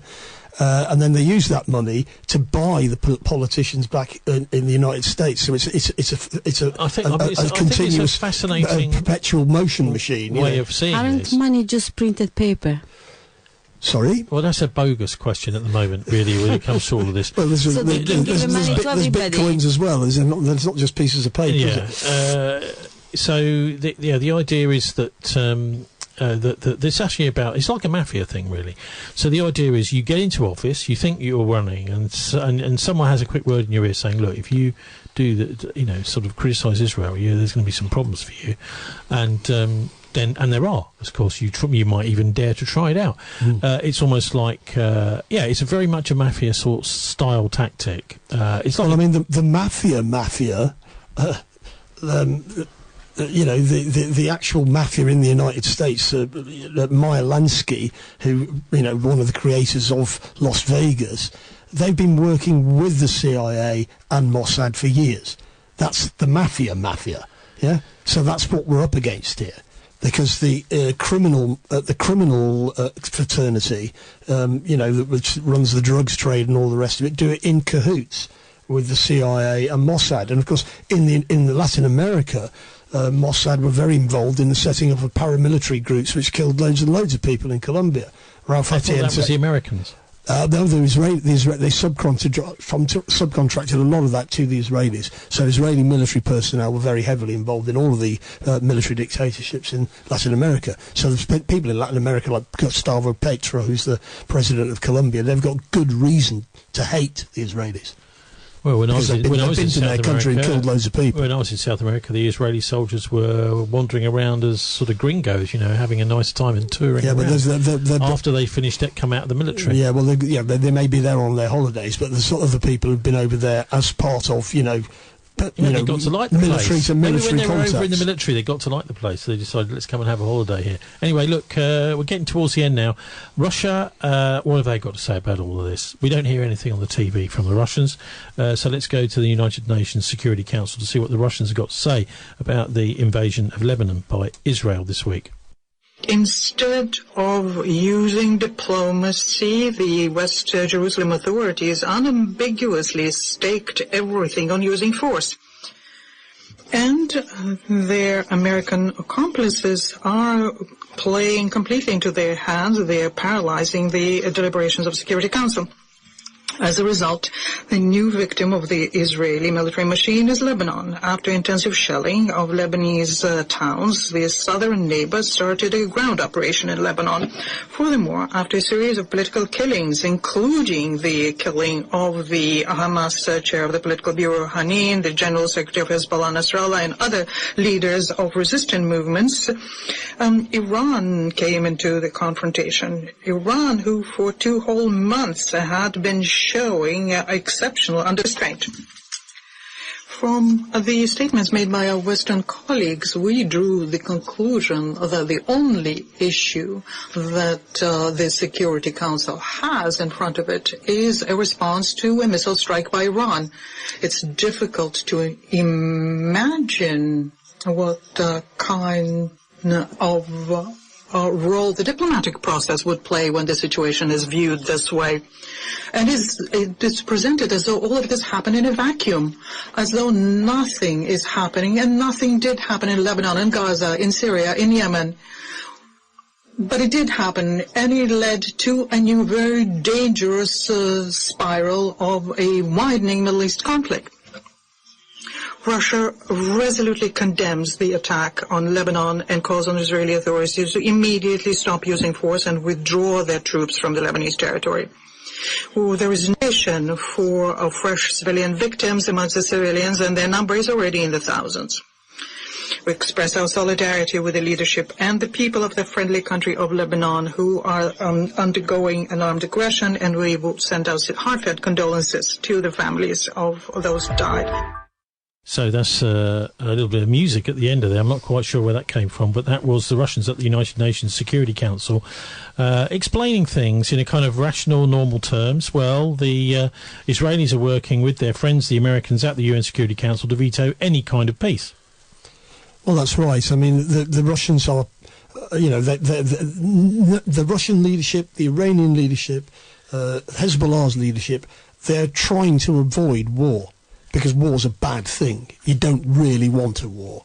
But ultimately, of course, the Israelis are dragging us all down the drain here. And I'm personally not prepared to die for Israel, but that's exactly where we're going to end up if we're not careful. What do you mean? Well, because if we go to war on behalf of Israel, which is what we're planning, which we're already doing, then we're going to take casualties. Surely the biggest effect here is more likely to be a conflagration in the Middle East will mean that the petrol prices go through the roof. Well, that's one of the things that's going to happen. If everyone with an electric car will go, told you so. By the middle of next week, if this carries on escalating, the oil price is going to go through the roof and the stock markets are all going to collapse. So everybody's going to be affected. Nobody anywhere is going to escape. This is definitely, it seems to me, a concocted crisis, a concocted war, which Netanyahu's kind of at the centre of. But there's loads of people in the United States and Britain propping him up and egging him on. But the actual purpose of it seems to me to be to crash the world economy and in order to bring in some kind of new system. What do you think, Rita? Yeah, I heard of that. Yeah, at the end of October, apparently there will be a crash. Yeah, I mean, it's going to. If this carries on escalating, the head of the bank. You're always talking about a crash, aren't you? Well, that's because that's what eventually that's what happens. You know, that's what happens. I mean, and it'll have all sorts of consequences if this goes ahead in the way that it looks it's going to go ahead. We're none of us going to escape the consequences, wherever we are. Okay, Martin, thanks. And we're going to finish now with a listen to a clip from Candace Owens looking at, I mean, she's really talking about what's going on now in the Western world with the support for the Zionists is a reversion to something from the Canaanite times, the occult.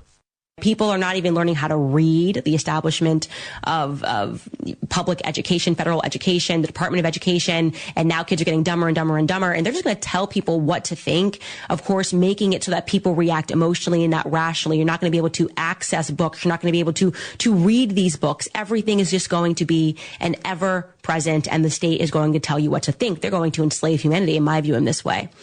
And one thing, and this is a big thing, by the way, so I'm really hoping that a lot of people who are Jewish are watching this as well. That struck me as really odd when I was learning about Sabbatianism, and this really shocked me in my core because I've always told you guys I grew up with a large Jewish community. All my best friends were Jewish growing up, and I've always seen like the Star of David. That is, a lot of Jewish people wear as a necklace, you know, and I thought that was associated traditionally somehow with Judaism. And so I was very surprised. I will ask the question, do you know the history of the Star of David? Why is it being called the Star of David? And I'm just going to just show you guys this straight up on Wikipedia. So if it's on Wikipedia, basically after they've obscured everything, that just must mean that it's just such an irreversible fact, because you wouldn't even want to admit this. But this is what the entry shows you about the Star of David, because it's actually a very recent thing that has been adopted from the Jewish community. Okay, it's not something stemming from the ancient times. And this is exactly what it reads. It reads that it is a derivative of the seal of Solomon, was used for decorative and mystical purposes by Muslims and Kabbalistic Jews. I want you to remember that, okay? So it's a derivative of the seal of Solomon. King Solomon was used for decorative and mystical purposes by Muslims and Kabbalistic Jews. It also goes on to say that only around 1 millennium later did the star begin to be used as a symbol to identify Jewish communities, a tradition that seems to have started in Prague before the 17th century. I want you to remember that as well. And from there spread to much of Eastern Europe in the 19th century. It came to be adopted by European Jews as a symbol to represent Jewish religion or identity in the same manner the Christian cross identified the religion's believers. The symbol became representative of the worldwide Zionist community after it was chosen as the central symbol on a flag at the first Zionist Congress in 1897. So this is a recent symbol. But I'm going to show you that there is a mention of that star. It is called something else in the Bible. It is referred to, I'm going to just dig this up for you, something that is known as the Star of Remphan in the Bible, okay? And I'm going to show you that star right now. Here's a picture of it. Oh, you can see if you're Jewish, you're going, oh, that's the Star of David. You can see on that left side there, by the way, that you see a goat and you see, it looks like a pharaoh up top there. So you're going, okay, I don't associate this with Judaism whatsoever. And in the Bible, here's where it's mentioned. It says, ye took up the tabernacle of Moloch and the star of your god Remphan, figures which ye made to worship them, and I will carry you away beyond Babylon. It's also referenced later. It says, ye have borne the tabernacle of your Moloch and your Chian, your images, the star of your god, which ye made to yourself. So what is this referring to? It's referring to the ancient Canaanites, okay? The Canaanites were a brutal and a wicked culture. They frequently engaged in behavior that was considered obviously immoral and decadent, right? A list of the sins that Israel was told to avoid at all costs. Those sins included the Canaanites partook in incest, in child sacrifice, in homosexuality, and in bestiality.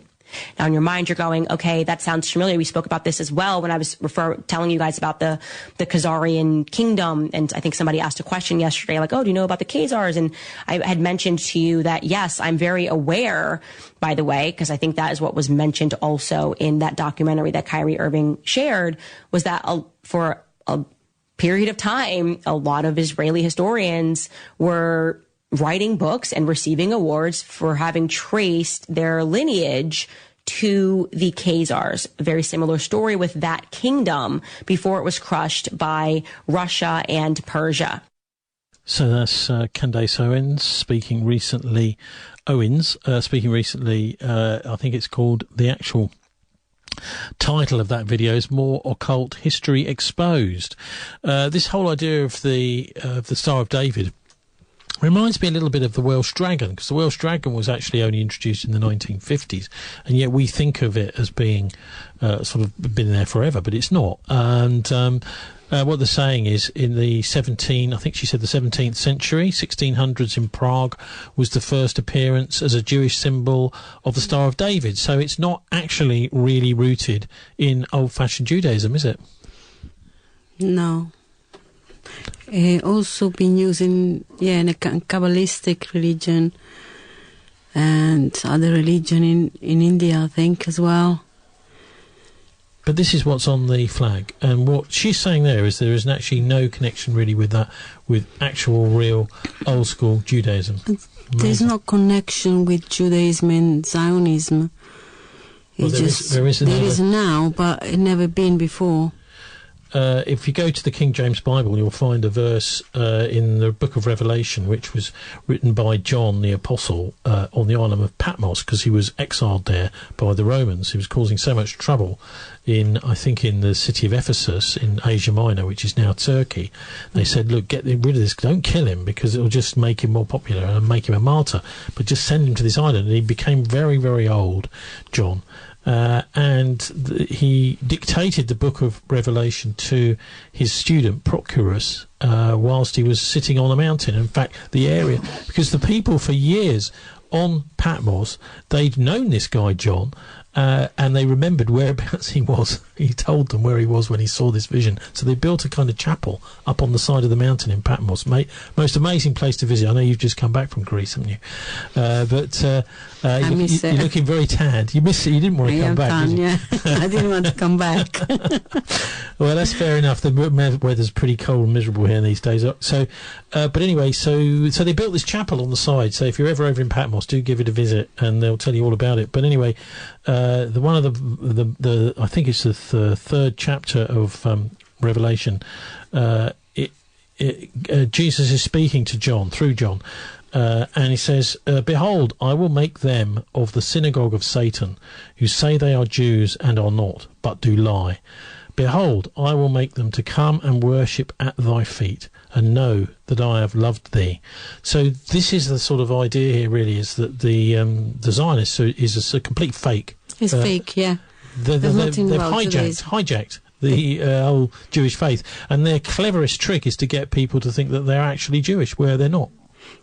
Some of the Jewish people just believe it because they've been, they've been afraid of having Holocaust again, and so it's all about brainwash, isn't it? Yeah, fear is a very, very powerful weapon. Anyway, for those of you listening, and it's been used. The fear is the only thing they use, and if you're a fear, that's it. You lose. People should never have been afraid of anything. Well, it's easy to say that. You should be afraid of crossing a motorway. So there are certain things to be afraid of. Right and left, and then you cross. Well, what are you afraid of? You better walk quite fast. So anyway, we'll finish as we started this week. For those of you listening on the podcast, you'll have heard this at the start. But one of my great heroes is this guy, Bill Cooper, and I particularly love him in the States because of his brilliant speech, which I'll put up on our show page at thisweek.org.uk, about it's called The Luciferian Philosophy. And it talks about the objectives of the Luciferian mystery religion faction in the world, which are, Satanism is a kind of harsh version of it, but they're a very, very super intellectual elite that follow this Luciferian idea. And here he is. This clip we're going to hear now was also at the start of the show, is all about he was asked about Israel. The thing is, he was an interesting character. He was in the naval intelligence in the US Navy. I suppose here in Britain we call it the senior service, the Navy, because it was really there before the Air Force. And in fact, maybe not. I'm not sure if it was around before the army. Might well have been. But the idea was that you use sea power to basically take over your empire, and other things come. So you can put your ship next to a capital city of a country you're terrorising, and you can threaten to shell them, threaten to blow up their with your ships. So that's why the Navy's the same. But anyway, he was in the Navy, in the US Navy, and then he moved to Arizona, to a place called Eager, Arizona, and started a shortwave an FM radio station there, and he was being phoned in by Americans, and he died in 2001. I believe it was 2000, maybe it was 2000. Yeah, I think it was, or maybe 2002, because he predicted 9/11. He predicted that Osama bin Laden would conduct a big attack on the United States because he knows the way these people operate. He saw a CNN camera crew had interviewed bin Laden. He said, well, hang on, this guy is the great enemy of America. CNN can find him, but apparently the CIA can't find him. So this guy's obviously being set up for some sort of role in an attack on America. And 3 months later, sure enough, September the 11th, 2001, as we were talking about last week quite a bit, the attack took place and bin Laden was blamed. And Bill Cooper was very soon afterwards threatened by the FBI. The FBI, in disguise, came to his house and threatened him, and he died in a gunfight. But anyway, here's Bill talking about Israel. He seemed to know quite a lot about what was really going on in the world. Israel was created as the instrument to bring about the Battle of Armageddon and the fulfillment of prophecy, a war that will be so terrible, where nuclear weapons will be used, so that the American citizens and the other people in the world will get down on their knees and beg for no more war. And what is the answer to that? They're going to be told the only way we can guarantee no more war is if we destroy the sovereignty of nations and we come together as one humanity in a one world government. What do you think of that, Rita? Yeah, sinister. Would people be so audacious as to have like a world war? Sounded like the WEF. World Economic Forum, yeah. But it's a bit of an audacious plan if it's real. I mean, the idea to have a massive world war conflagration, and you can say, well, that's okay, we've got a world government in waiting here, we'll just take over. And of course, these people intend to rule the world. In fact, maybe even with Jerusalem as a kind of capital, who knows? Yeah, why Jerusalem is capital of Israel? Well, because they are pushing all of this, aren't they? They're pushing a lot of it. They just... And they believe, I think, that they've got so much control around the world that they can do what they want. Anyway, that's an interesting, I think, topic to finish on. But anyway, so I'll put the... Thank you for... the Luciferian philosophy by Bill Cooper, I'll put up on our show page later at thisweek.org.uk. And it's time to wrap up now. Thanks very much. I don't know if there's any last words you've got, Rita. I just wanted to just remember Wafa and all the work she done, and one person can change the world. They say, hopefully everything's going to be end soon and the people in Gaza is going to be free. That would be amazing if that happened very soon, because I'm sick and tired to see children being killed and all these civilians losing their life. They are civilians just like us. They're not different from us. They do speak different language, but doesn't mean, they have to live their life. It's not fair. Well, we had Gemma Cooper on this programme a couple of years ago. She's a former BBC reporter. She was sacked from the BBC because she said she'd worked for the devil. And they sacked her. Well, the BBC are obviously very much part, and the other media outlets I are very wonder much if she part. was telling the truth. That's why they fire her. That's why you're not allowed to tell the truth on the... But, I must admit, I felt that when I was there. So the media war is a very, very big part of all of this, and it seems to me that's all they've got. The idea is, look, we're going to kill these people and see how much we can get away with by conning the people through the press. Time to sign off now. Thanks very much to our guest, Irish Republican Labour activist Martin Summers, former ambassador for the British government to Syria, Peter Ford, and also, of course, our very own Rita Cangialosi from the Palestine Museum. Do you want to just say something about Palestine Museum, where it is, how people can follow what they're up to? Yes, so it's in Bristol, Broad Street, 27, and it's open only weekend, 11 to 6. It's free. You're welcome to come. There's always lots of volunteers welcome you. And we have lots of goodies from Palestine. So we welcome everybody. Thank you. And also thanks to sound engineer Dave Brzanko. You can listen to our MP3s. That's in the car or anywhere you like. You can just download them. Follow Tony Gosling Censored on Telegram. Do please send us interviews and story tips via Not the BCFM Politics show page. You'll also find that podcast there, the full-length interviews. They work quite well apparently on the although I don't use it all the time. I tend to just download them onto my phone and listen on there, but on the app quite well, the full-length interviews from this programme, story links, comment page, and our email addresses. You can subscribe to my free weekly newsletter if you can afford it. You can also donate or even set up a small monthly sub at thisweek.org.uk. So we've been streaming live from the Eastone Studios in Bristol, on the talkradio.org.uk stream, at radioquk.com in Camberley, Surrey, DJ Plug Radio in Nuneaton, Warwickshire, and live on the Not the BCFM Politics Show app. You can restream us or rebroadcast us. Just let me know. I'll credit you here. Have a relaxing and enjoyable weekend. Do please join us for Not the BCFM Politics Show next Friday at 5. God bless. And don't let the synagogue of Satan get you down.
come before you as humble as we know how, and how we need a refilling, for our lives are almost out.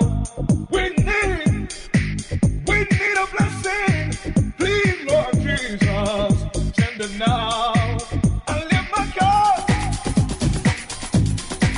I lift it up. Amen.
Your dirty tricks, you make me sick.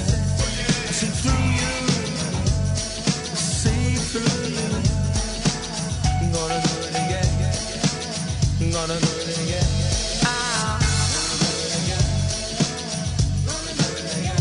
Gotta do right, son, it ain't right. Gotta do right. Come on, if you make sure you're connected, the writing's on the wall. But if your mind's neglected, stumble you might fall, stumble you might fall, stumble you might fall.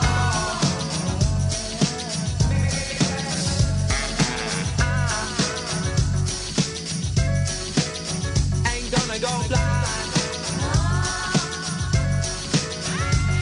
I'm gonna get myself connected. I ain't gonna go blind for the light that is reflected. Hear me out.